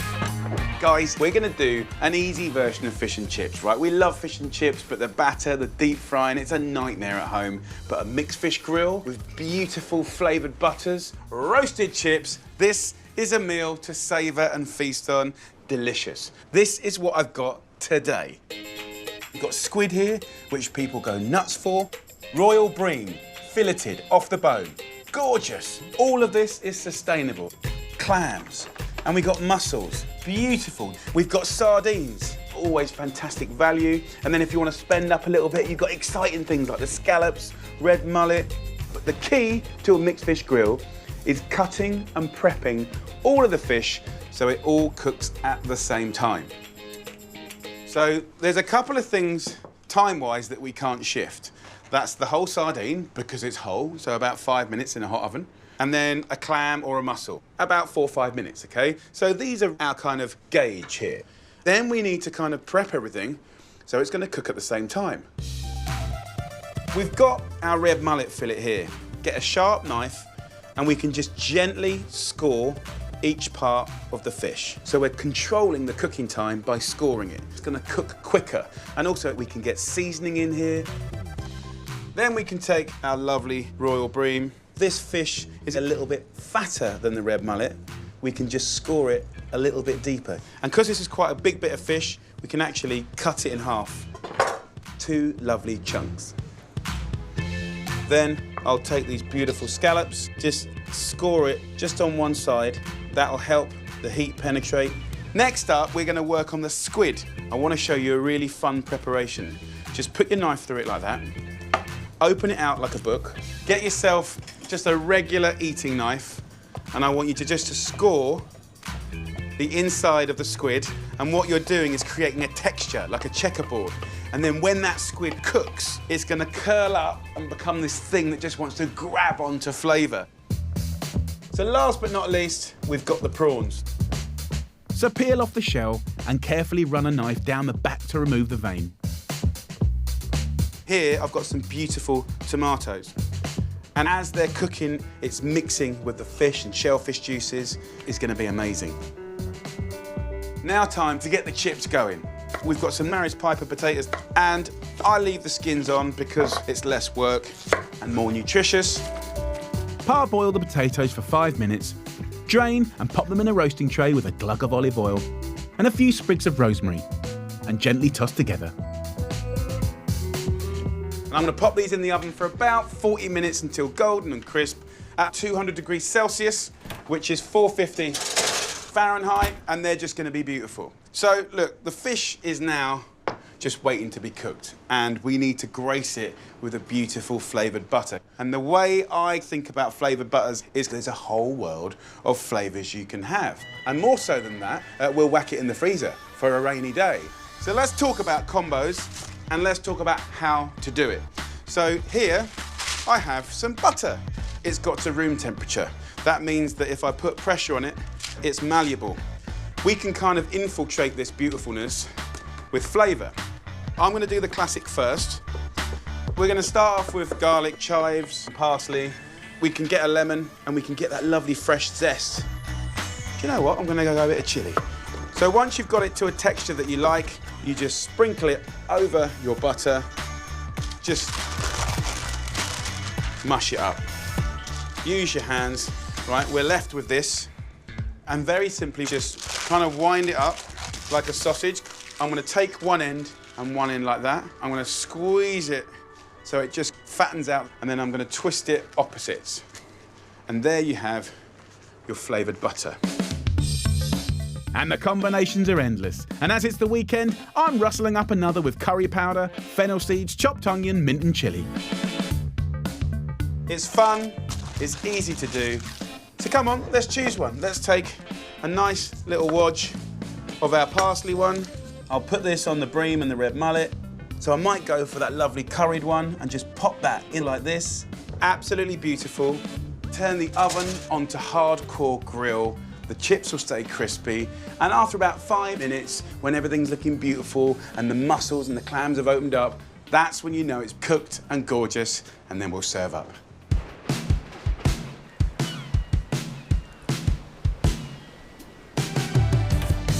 Look at the steam coming out. Oh, look at that! Yes! That is what it's all about. And our homemade golden roasted chips, delicious. But guys, look at this. It's a joy to behold and see all these juices. Oh my Lord. You can see that our little shellfish have all opened up. So let's have a little plate up. A lovely chunk of that royal bream. What a joy. We've got our mate, Mr. Prawn. Let's have a little try up. Oh, simple, so sweet. You've got the flavour of the garlic and the herb. You've got curried butter. So the palate is going from one flavour to another. Get a chip in there and get some of the juice. What a joy.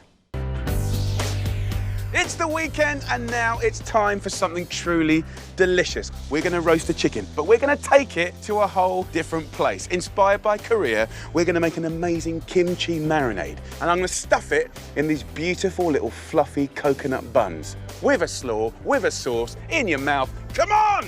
We can do this, you're gonna love it. So, we're gonna start off with the marinade and sauce. It starts here with the kimchi. Kimchi is fermented cabbage. If you go around supermarkets, you're gonna find it. Amazing flavour. So in a liquidizer, we're gonna add 250 grams of kimchi. And then we've got another new ingredient that you can find in more and more supermarkets, and definitely Asian supermarkets. This is called gochujang. and it's made out of sweet peppers, glutinous rice, soya beans, chilies. It's like the backbone to so many Korean dishes. 2 tablespoons of that is enough. Then we're going to add 2 tablespoons of soy sauce and some rice wine vinegar. Then, to add a little bit of crunch, gently toast up some sesame seeds. 2 tablespoons of these and put them into the sauce. Then I'm going to save back the rest of these to scatter onto our chicken later. Let's do a little whizzing up. Oh! What I love about this is it's those ingredients whiz up and already we're in a place of deliciousness. This sauce here is going to have 3 roles. The first role is to go on our chicken as a marinade. So I'll put about 1/4 of that in there. And then we want to create the glaze and the sauce. And to kind of make that transition, I'm just going to add, 2 or 3 tablespoons of honey. That will give a nice sweetness. So just another quick little whiz. So pour half in a bowl for your dipping sauce and keep the rest for your glaze. So with a marinade, rub it around the bird, under, over, get right in the wings, get right in the legs, rub it all the way around. Now, we're going to roast this chicken for 1 hour and 20 minutes at 180 degrees Celsius, which is 350 Fahrenheit, and it's going to be gorgeous. Right, so now we're going to do the buns, steamed buns. They're light, they're fluffy. I'm using this tin as my measure. 1 tin of coconut milk to 2 heaped tins of self-raising flour. It works every single time. So move it around with a fork as much as you can until it gets too hard, and then we can use our hands and just knead it up. And that flavour of just very gentle coconut is sublime. What I'm going to do now is make about 10 to 12 little buns. Get your hand like a little cage, put the palm of your hand down quite hard, and then as you pull your hand up, you make a little tight ball like that. Now get your dough and roll it out roughly around that big, but what we want to do is steam it like that. So it's like a little parcel that we can open out. Now, we don't want it to stick, so I'm going to take a little bit of greaseproof paper and a little sesame oil, and I'm just going to take a little dab on my finger and then put our beautiful steamed bun like that. The recipe's so simple that we can just spend a bit of love and care making these edible little kind of transport units that are going to go in your mouth. Lovely. Then after 1 hour and 20 minutes, have a little look at my friend here. It looks like a very gnarly, rustic, spiced up chicken. That leftover sauce that we had, do you remember we put the honey in there? That can now become like a glaze. So we can stick things to it, like the sesame seeds. And I'm gonna put it back in the oven, not to cook, the oven's now off.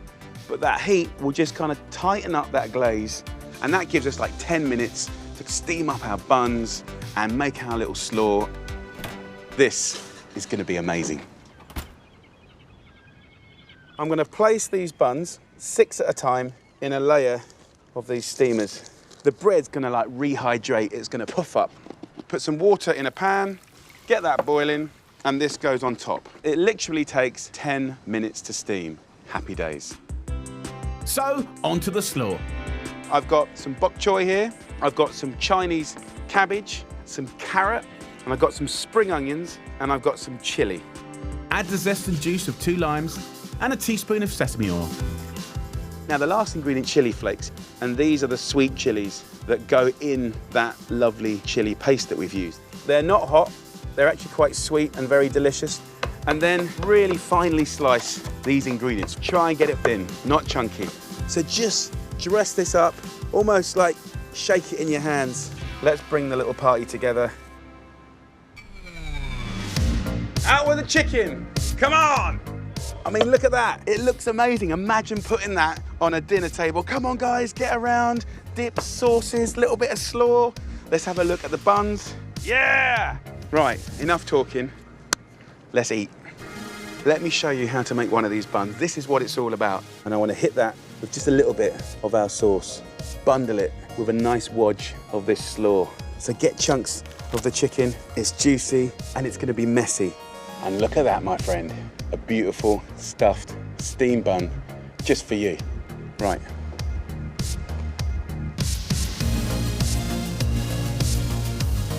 soft, it's steamy.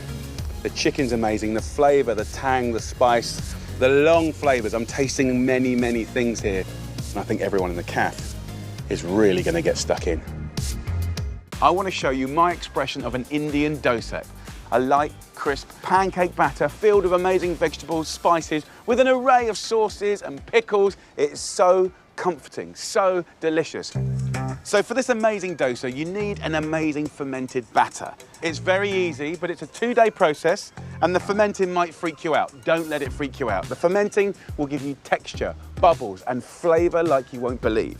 There's 3 ingredients that we're using here. You can get them in all the supermarkets. White rice, we've got the white split peas, otherwise known as urid dal, and then fenugreek, one of my favourite spices, very savoury and really fragrant. Cover with water and leave to soak for 6 to 12 hours until the grains have plumped up and softened. Then blitz it all together until smooth. So that's the batter made, and now we let the natural bit happen, the magic bit, the fermenting. You'll see, because you'll see bubbles, right? That will be flavoured.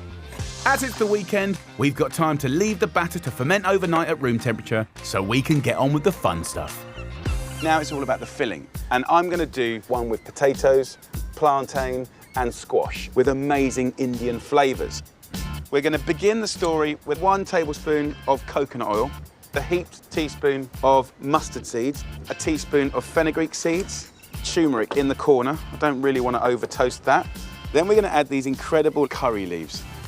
Then finally chop a 10cm piece of ginger, 2 red chillies and add to the pan. Look at those colours, oh my Lord. And then we'll go in with 3 small red onions. The potatoes, it just kind of gives it that starchy stodge that I like.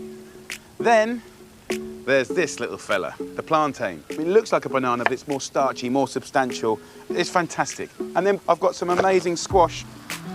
Look at the colour. I mean, this is really nutritious, delicious, colourful food with spices and herbs. Honestly, when you eat this, it's going to blow your mind. So pop the tray into the oven at 180 degrees Celsius or 350 Fahrenheit and let the filling cook for an hour. This is the really exciting bit. We're going to make the sauces and the pickles. The ones that we know probably most is mango chutney. Delicious, but I want to show you one that's full of life, full of vibrance. Take 3 nice, really ripe tomatoes and just gently and carefully grate it. What will happen is it will mush the flesh and it will leave you with the skin. On these box graters, see there's a finer side, so I'll use the onion for that. And the acidity in the tomatoes is going to kind of like almost pickle the onion. It's just going to have that kind of nice saucery tang to it. Grate in a small piece of ginger, season with salt and add the zest and juice of a lime. And the lime juice will be like a ray of sunshine. So simple, so quick. Very delicious. So the next chutney I'm going to do is coconut chutney. Buy yourself a fresh coconut, get yourself something heavy and give it a nice little whack. And then get a fork, and it's a bit laborious, but you just scratch it in a crisscross fashion and you get this really nice kind of grated texture that I love. It's so tropical. So that goes into a pestle and mortar. And then I'm going to use another little piece of white onion and another little piece of ginger. Then pound it up to a mush. Lime juice, again, for that real freshness. Have a little taste. Wow. The next and last one I'm going to do is a lemon pickle. It's so good. And we're going to eat and use the flesh and the skin. And I make this a lot. A little oil in the corner of a pan. I'll then go in with a pinch of cumin, a teaspoon of black mustard seeds. I'll add the curry leaves here.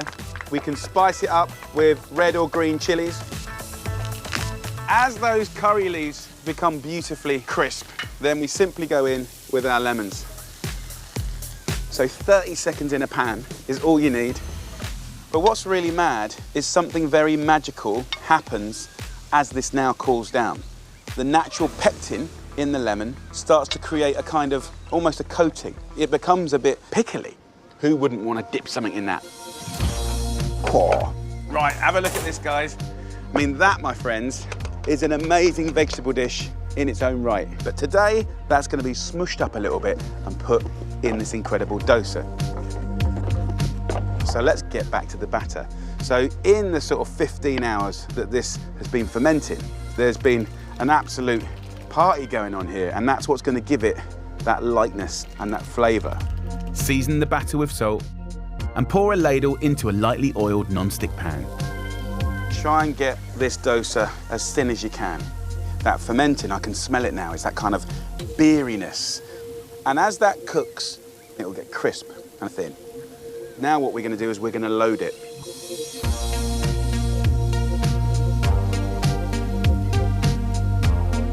Wowzers. I mean, look at the thinness of this. And happy days.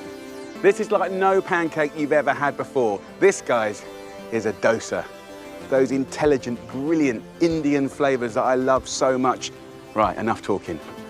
Let's do it. As I tear off little bits, I can go in and kind of take some of that tomato chutney and maybe a bit of, you know, the coconut. Mmm. Oh my Lord. Smiles all round. It's absolutely phenomenal. I don't even want to talk, I just want to eat. It's time for something truly scrumptious. Beautiful chicken katsu curry with a wonderful homemade curry sauce, coconut rice, a little pickle. Weekend dishes do not get more delicious than this. So it all starts here with the chicken breasts. Now, a chicken breast is fat on one side and skinny on the other. Now, we can fix that by putting some greaseproof paper on top, and by using your hand, we can smash the fat end. It'll tenderize it, it'll flatten it out and make it cook more evenly. Once you've done that, we're going to make the most delicious marinade. Very simple. Now, I'm using buttermilk. 250 mils goes in. It's going to give you a beautiful creaminess, acidity. To this, I'm going to add 2 cloves of garlic, and I want to crush it straight in. We're going to add curry powder, 2 teaspoons. So mix this up. So the breasts are now going to go straight into that bowl, and we'll just give it a little mix around. If you leave that for about 2 hours, amazing. If you leave it overnight, oh my Lord, different level. Now, time for the curry sauce. It's full of flavour. It's going to taste a million miles better than anything you've got from a takeaway. So look, in a pan, we'll go in with some oil. We're going to add some onion, a carrot, a nice thumb-sized piece of ginger, 2 cloves of garlic. So get the onion chopped up as fine as you can. Finely slice the garlic, so nice, fragrant beginnings. And then the ginger. Fresh ginger is really going to lift this dish. Then roughly dice the carrot and finally chop a bunch of fresh coriander stalks, keeping the leaves for later. Look at those colours. And to this, right now, I'm going to add spice. So first up, curry powder, 1 teaspoon. Then garam masala, 1. And then the amazing turmeric goes in. Fry over a medium-low heat for about 15 minutes until the veg starts to caramelise. So look, guys, we've got colour happening here, and it's that commitment to the colour that's going to give you flavour. So a couple of dessert spoons of plain flour goes in. So the flour acts as a thickening agent, and a nice big heaped teaspoon of mango chutney to get that balance of spice and sweetness. And now we're going to add some water. So just simply boil and simmer this to the consistency that you like. If, however, you wanted to pimp it up with a little bit more spice, you can absolutely take some fresh chili and just finely slice a little bit. And that, my friends, is your next go-to easy curry sauce. Absolutely delicious. Oh, right, this comes off the heat. The next bit is perfect, fluffy coconut rice. So into the pan with a mug of basmati rice and 2 mugs of boiling water. And then add 2 tablespoons of coconut cream. This is going to give you incredible flavour. And then all I want to do is season that with a good pinch of salt, and you can add just a half a lemon in the top. Leave the rice to simmer away for 10 minutes or until the water has evaporated. And it's time to make a quick pickle. So finely slice a red onion, carrot and some chilies, then squeeze the juice of a lemon, season and mix together. Because there's a lot of lemon juice in there, it will start to pickle the onions, the carrot and the chili. And then what I do is just grab the coriander leaves and just tear it on top. Pickle done, and we can get on with preparing the chicken. Let me show you how easy it is to breadcrumb. Just take your chicken like this and place it in panko breadcrumbs and then apply some weight. The buttermilk will act like glue and we'll get an amazing coating. You want to add about ½ a centimetre of oil. Get that nice and hot. When it starts to shimmer, we're going to go in with the chicken. You want it on a kind of medium high temperature, about 4 minutes on each side until golden and crisp. Now, let's turn it. Look at that, proper crispy. Oh yes, we're good to go. Put the rice on the plate. I'm gonna get my chicken and just slice it up. But you've got that lovely crispy chicken, pearly white, crispy outside, but still juicy. Happy days. Look at that. I like to get a bit of that curry sauce and put it over the rice and the chicken, and then get that amazing pickle. That is a little thing of joy. Only thing left to do, eat it.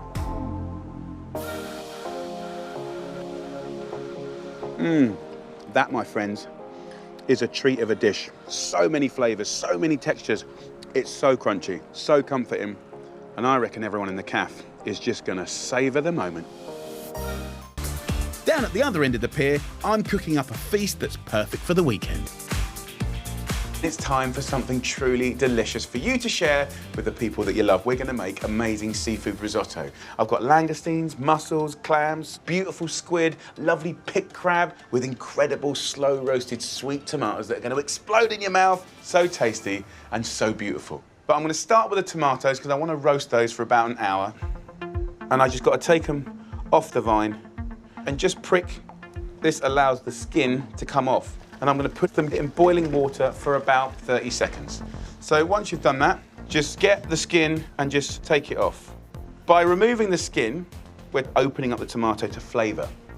And by slow roasting them, we're gonna make them like little explosive, sweet tomato-y bombs of goodness.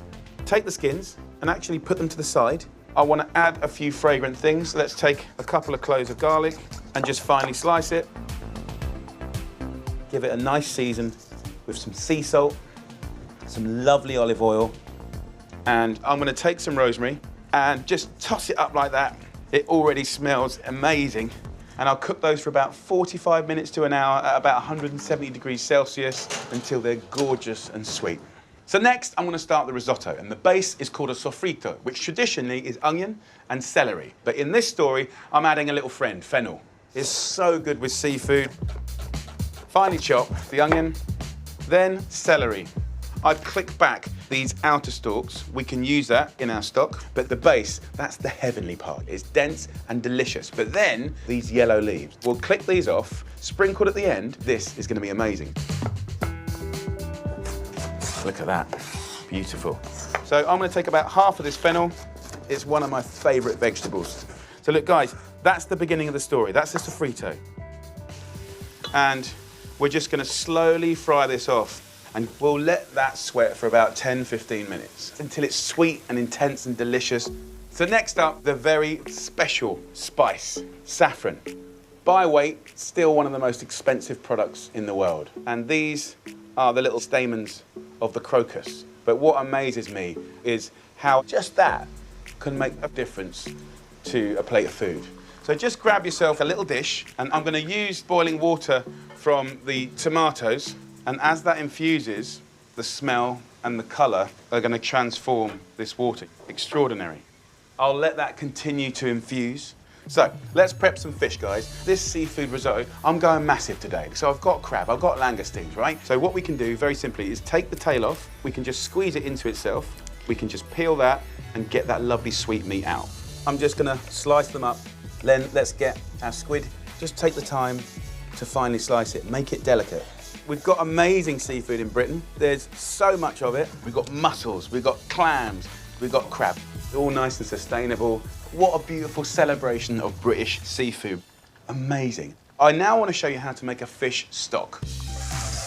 In these shells are loads of flavors and natural oils. The smell already is incredible.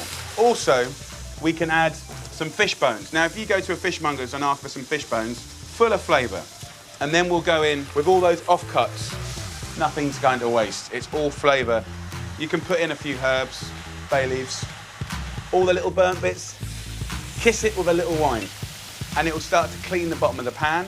Let the wine cook away, and then simply top up with water, just to cover. So I can now go back to the sofrito. Just look at that. So I use about 4 handfuls of rice. This is cannaroli, full of starch, and that starch equals creaminess. And the first thing the rice does is get onto that lovely sofrito and the oil. That's the first welcoming party. It's good. I'm then gonna add wine. I'm using rosé. So we'll go in with a little half glass, and we wanna cook it away. So the stock is ready to go. Grab a ladle of stock and pour it in, and then using the wooden spoon, we're massaging that starch out, and that's the creaminess, and that's kind of the effect that you want. So every time that stock cooks away and you plump up the rice, then we'll add another one. The minute you start adding that stock, it's about 18 minutes away. I'm gonna take this incredible infusion of the saffron. We're taking this white, humble rice to quite a kind of royal level. As that comes back up to temperature, the shellfish goes in. Keep stirring. The smell is amazing. So now I'm gonna go in with the squid, the crab, and the incredible langoustine. This takes about sort of 1.5 minutes. I don't want to overcook those. The clams and the mussels are really opening up. What a joy. Anyone's shut tight, you can just throw those away. And as it's kind of getting to its final cook, I'm gonna beat in some butter. It's sweet and creamy. So we'll take this off now.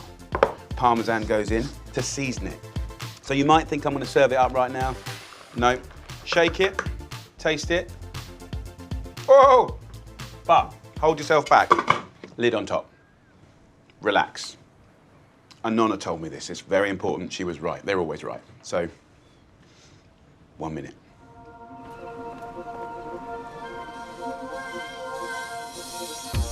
So it's had its minute, and it's gorgeously oozy. Oh, mamma mia. Let's get those tomatoes out. Have a look at this, guys. Beautiful. And just bob these around. And then simply finish with those delicate little herbs. And then the fennel tips. Not just beautiful, but delicious. And then just a little finish of our extra virgin olive oil. Hallelujah! The most incredible risotto that's gonna blow your mind. Let's have some.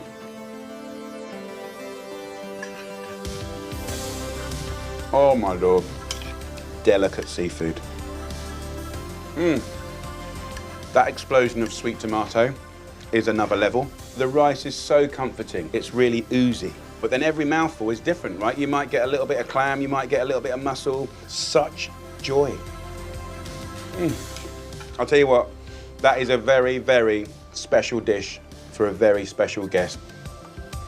At the weekend, I like to do things that make you feel like celebrating food, getting excited, really getting your taste buds going. And actually, it doesn't always have to be posh. We're gonna make the most incredible British burger, the most amazing homemade patty, red Leicester burger sauce, pimped up with pulled oxtail. A British burger like you've never seen before.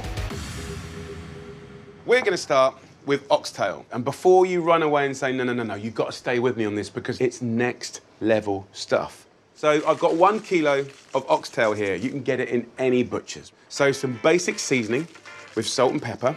And then we're gonna go into a pan and we're gonna brown it off. So you have the benefit of the bone and the marrow, and it gives you a kind of depth of flavour that's amazing. Let's get it really dark and golden and gorgeous. I want this amazing ultimate British burger to represent Britain. Cue the music. That's enough. And I want it to have texture, so patty, melted cheese, pulled meats. But when we put it together with the burger sauce, I want to be able, wait for it, to dip it in gravy. Filthy. I love it. So that's going to make the pulled meat and the gravy. So as that cooks, I'm going to add some onions and a really good shake of Worcestershire sauce. And then what I want to do, because remember we are doing a gravy, 4 tablespoons of flour.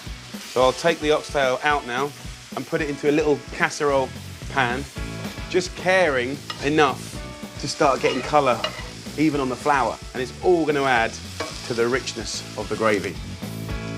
A little seasoning and 1.5 litres of vegetable, chicken stock, beef stock, whatever you've got to hand. So let's just take that stock over the oxtail. And then I'm just going to cover it in a little greaseproof paper and then bring in the tin foil, cover it nice and tight like that, into the oven at 180 degrees Celsius, 350 Fahrenheit, and just let that oxtail slow cook for 3 to 4 hours until the meat falls off the bone. And this is going to give you loads of time to get on with your weekend, go do some stuff, knowing full well that something very special is about to happen. So when the time is up, have a look at that, guys. Oh, it smells so good. And you know what? It reminds me of my dear old Nanny Betty. She used to love cooking this. The meat just falls off the bone. It is so, so good. Here is the gravy, by the way. Just skim off this fat and then push the gravy through a coarse sieve. You don't have to do it, but I quite like a finer gravy, right? I think it's a bit more elegant. And then these chunky bits can go back into our pulled meat. Just put a fresh swig of Worcestershire sauce in there. And then you can take a herb like parsley just to give it a little bit of contrast. And that on our burger is going to be amazing. I'll pop that in the oven and turn the oven off, okay? Just to keep it warm. So, let's make the burger sauce. Let's get our pickle. It will give you tang and crunch. Then lettuce is surprisingly sweet. And then tomatoes. Get an overripe one, and that'll have wonderful flavour. Season it with salt and pepper, and then just dress it in a little yogurt. Look at that. I love it. So now is patty time. I love the chuck steak. It has a natural mix of fat and muscle and flavour. Don't overthink it. Roll it up, squash it out. Happy days. 4 fine little patties. I'm just going to season it, and then we go into the pan. So give it about 1.5 minutes, and then turn it. Get some English mustard. And you want a little teaspoon on there. English mustard is quite hot, but actually when it cooks, it calms. And we're going to flip it again. So it's going to have 4 turns. 1.5 minutes, brush, 1.5 minutes, right? And then just lay your red Leicester cheese over the top. And now, very importantly, find a little lid to put on top. The great thing about that bowl is it creates like a little bit of steam that just makes the cheese ooze. Jiggle that bun around in some of that rendered fat and gorgeousness. A nice bun only requires a few little minutes. It's the time to show you the ultimate burger. Let's get the oxtail out of the oven. Look at that. Oh my Lord. We take the burger sauce, 2 little spoons. Look at that. And that ooze is a thing of beauty. Incredible oxtail. Oh my Lord, behave. And then a little bun on top. But we ain't done yet, because remember, we made that gravy. And then you dip it.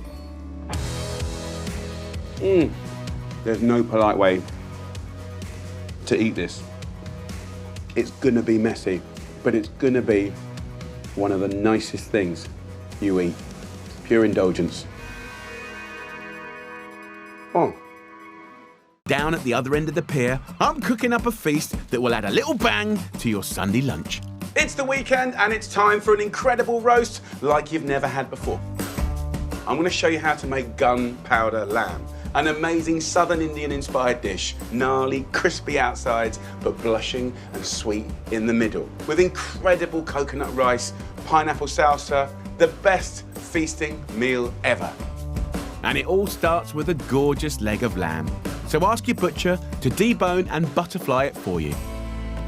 So if we look at the lamb here, I want to just kind of accentuate opening it out. So I'll just score it a little bit here. So I'm kind of evening out the thicknesses. Now, the reason for butterflying it is kind of opening it out like a book, exposing surface area, but allowing a paste or a marinade to really get in there. So now we're ready for some flavour. The gunpowder spice mix. It's actually called poddy in southern India. Gunpowder meaning it's got kick. I'm just going to toast some spices. Go in with 2 teaspoons of coriander seeds and then 2 teaspoons of fenugreek. Black pepper, wonderful. And then I'm going to use 2 teaspoons of turmeric, 2 sweet cayenne, and then 2 of these brilliant little dried chilies. Fantastic. It's getting smoky, so you're waking up the flavour. Add a good pinch of sea salt. Give it a muddle first, like this, and then start bashing. So now we have that luminous powder. We can kind of put some wet elements in. 2 cloves of garlic, 2 tablespoons of vegetable oil, 2 tablespoons of vinegar. The smell is off the chart. Time to get our hands going. Let's get all that paste out, get all the flavour in all the cracks and crannies. So in it goes. Look at that. So I'm going to go over to a griddle pan now. This is preheated onto high. Then once it's been bar marked perfectly on both sides, which is like 5 minutes of cooking, it's still raw, but then we're going to finish it by roasting. The best of both worlds. Charry smoky and then juicy gentle. Love that. Char grilling in a shed can be a bit smoky. Yes! So open those windows or get outside and cook it on a barbecue for even better flavour. Then pop the lamb into the oven at 200 degrees Celsius and let it cook to perfection for around 20 to 25 minutes. Next up, let's make a salsa like no other salsa. Pineapple, they use it a lot in the south of India, in curries and pickles. I really love it. So first up, we have to peel it. Follow the curve of the pineapple. Beautiful. Cut alongside the core. Get that on the grill.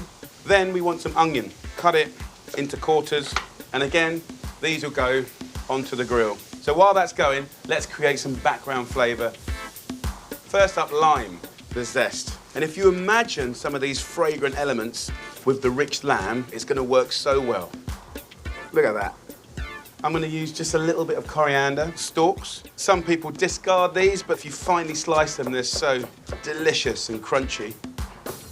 A little chili in. So let's get the onions and the pineapple. These will be quite sweet now.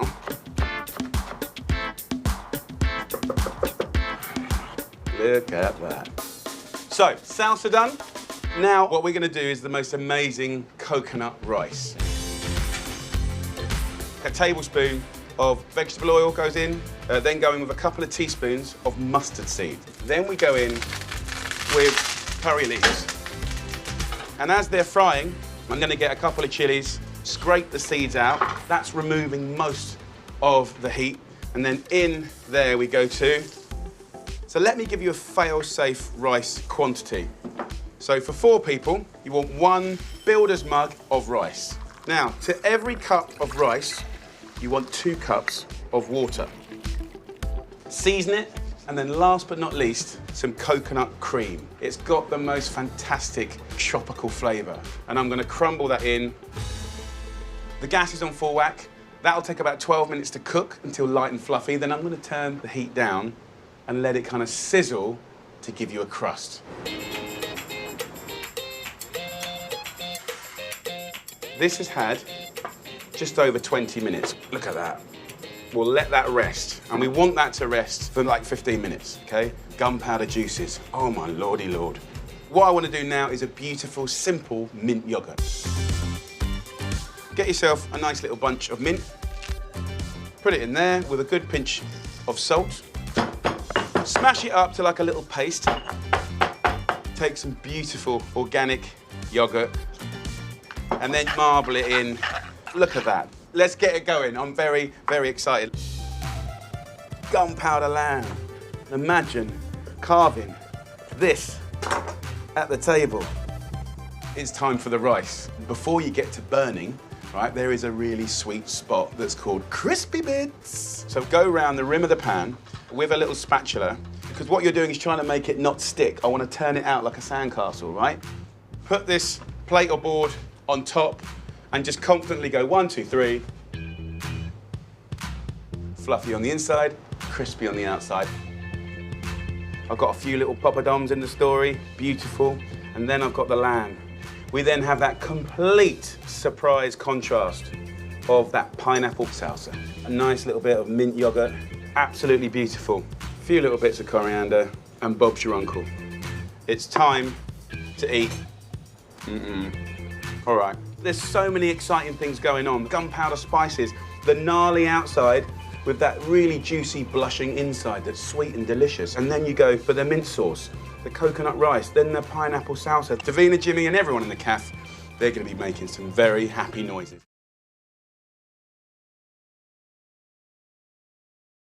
Time to do something incredible that you're going to love, something a bit special. We're going to make homemade ravioli with smashed potato, sweet onions, radicchio, fontina cheese, and parmesan. Little edible parcels that people are going to go mad for. So it all starts with the filling. And this filling is a different one, right? It's actually a potato filling. Take 2 potatoes, give them a little stab up with a fork, and then we're going to throw them straight into the oven at about 200 degrees Celsius for about an hour. And then the rest of the filling is super, super simple. Take a red onion, cut those into quarters with some radicchio. It's an Italian salad leaf. It's bitter and crunchy. I want to season this with salt, pepper, nice extra virgin olive oil, and a generous drizzle of balsamic vinegar. Got some lovely thyme here, and that's going to be amazing. Get some greaseproof paper, tuck that up into bed. So, let that roast away for about 40 minutes to an hour, and then both of them will be raring to go. But of course, to wrap that filling, we need the pasta. So, in a bowl, add 400 grams of pasta flour, and then in there, about 70 grams of semolina. And then we're going to use 12 egg yolks. So what we get is pasta that is silky. I mean, look, the point of making your own pasta is to do something exceptional, something extraordinary. So last one goes in, happy days. Add a little bit of water, and you can add just a little bit of oil.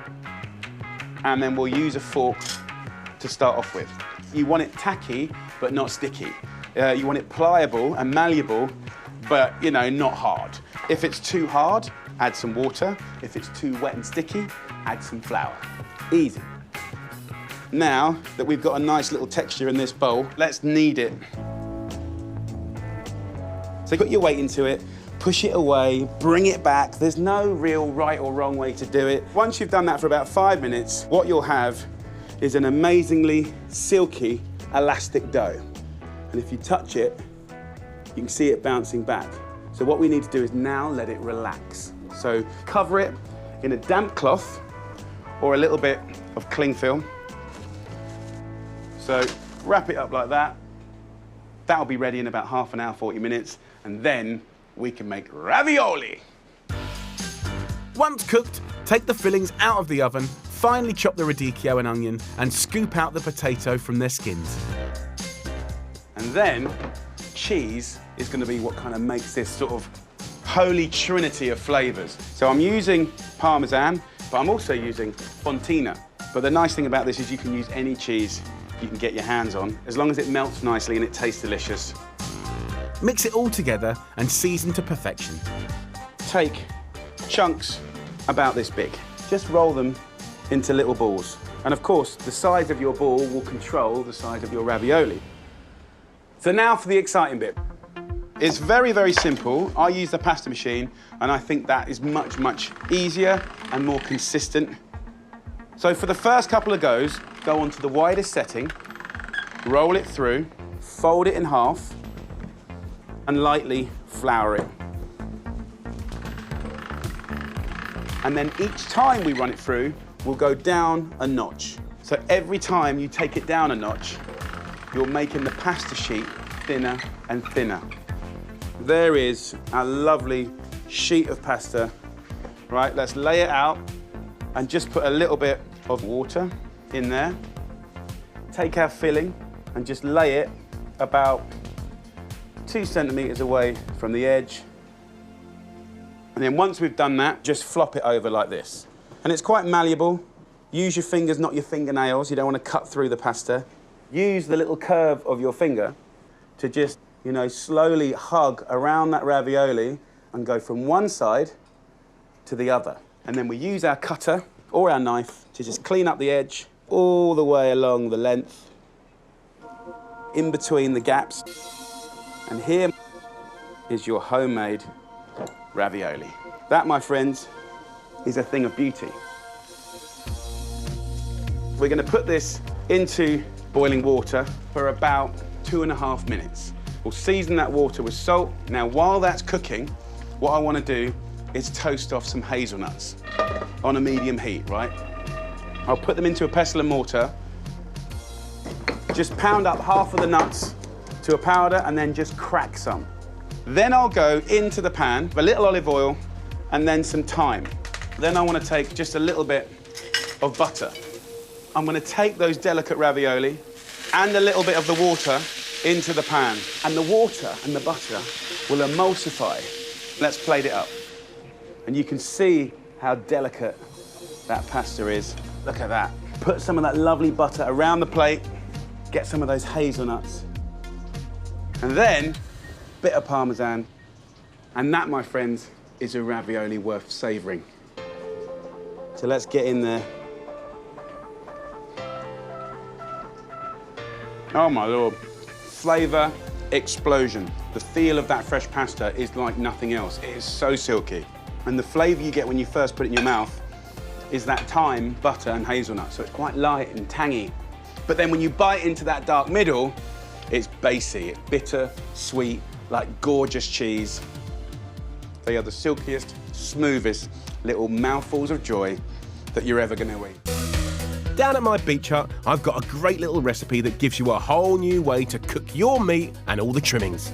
It's the weekend and I want to show you a lovely feasting dish that we just love at home, poached chicken with broth that is absolutely to die for, noodles, dumplings, supercharging it with loads of veggies. It's a brilliant sharing dish that's not only comforting but super healthy as well.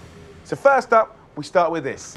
A nice 2 kilo organic chicken into some cold water. And then I want to flavour this water up using juniper berries. This is the flavour of gin. Just by crushing them in your fingers, you can get that into the water, add a little salt, and then next, herbs. Just pick any nice woody herbs you can get your hands on. Rosemary, thyme, grab it in a nice little bunch like this, and I'm gonna poach that gently for an hour and a half, giving you loads of time to sit back, relax, and enjoy the weekend.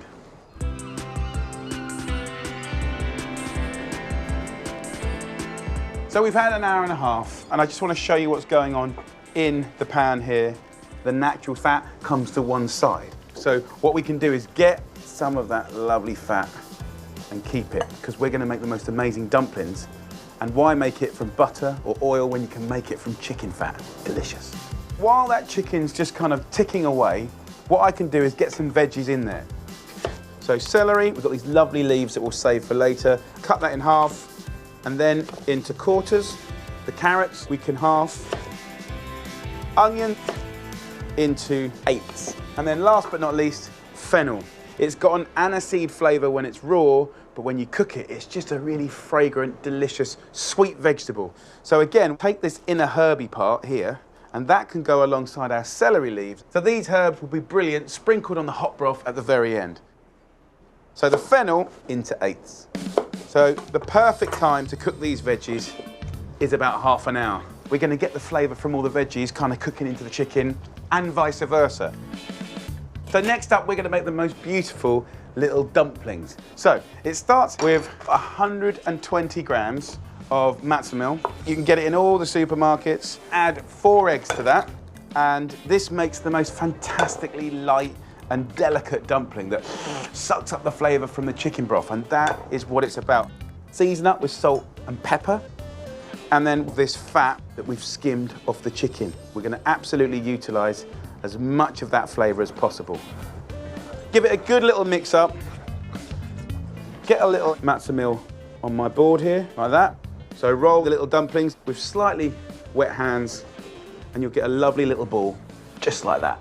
And as they sit on the little extra dust, it'll absorb it and almost create like an outside coating. Rolling, rolling, rolling. That is the dumplings done. But I do want something to spice up my life, right? So I want to show you how to make homemade mustard and some homemade horseradish sauce. So the homemade mustard is really simple. You just get it dried in a little tin like this, season it up with some salt. And then I think the important thing is that we use really nice vinegar. You know, when you go shopping, have a little look. There'll be cider vinegar, you know, white wine vinegar, and you really do get what you pay for. And we just kind of keep mixing it, get the consistency that you want. It's delicious. Really, really good. So next, horseradish sauce. If you ever get the opportunity to buy a chunk of horseradish, please go for it.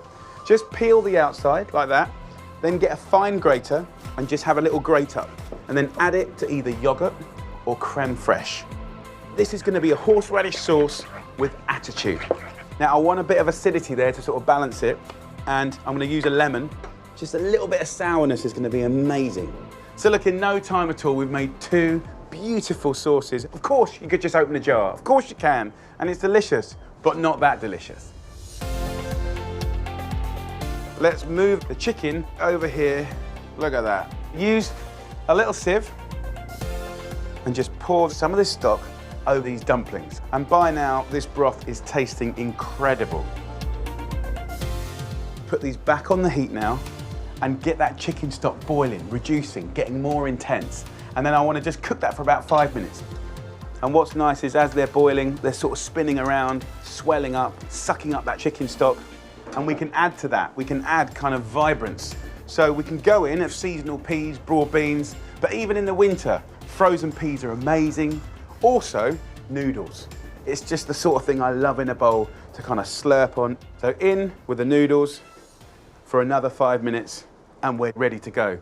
So while that cooks, I want to show you how to pull this chicken. If I just get the other side of the ladle, pick the chicken up like that, and then just get it onto this platter.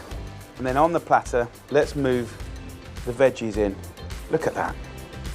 What I want to do now is break up this chicken so I can literally just pull all this off the bone.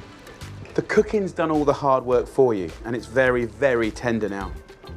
Okay, so in the pan here, just the colour, it's just, you know that that's going to be beautiful. And we can just top up. So a bit more on the noodles, yeah, we'll take it. Go over to the platter and be quite generous, because it's all about the broth. Joyful, nice extra virgin olive oil. Just drizzle that over the top. And then get those herbs, the little bits of fennel and the little bits of celery leaf, just pick those over the top. So all you have to do now is get a load in a bowl, get your matzo balls, and then let's get some chicken and veggies. Big old chunk of breast. Get a lovely carrot. Just top that up with some of that beautiful broth. And then in my bowl, a nice little hit of that mustard and horseradish. This is literally one of my favorite things to eat.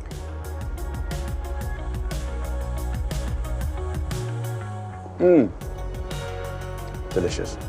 The broth is intense. It's food that makes you feel good. The chicken is so tender, and with the noodles and the dumplings, it's just amazing.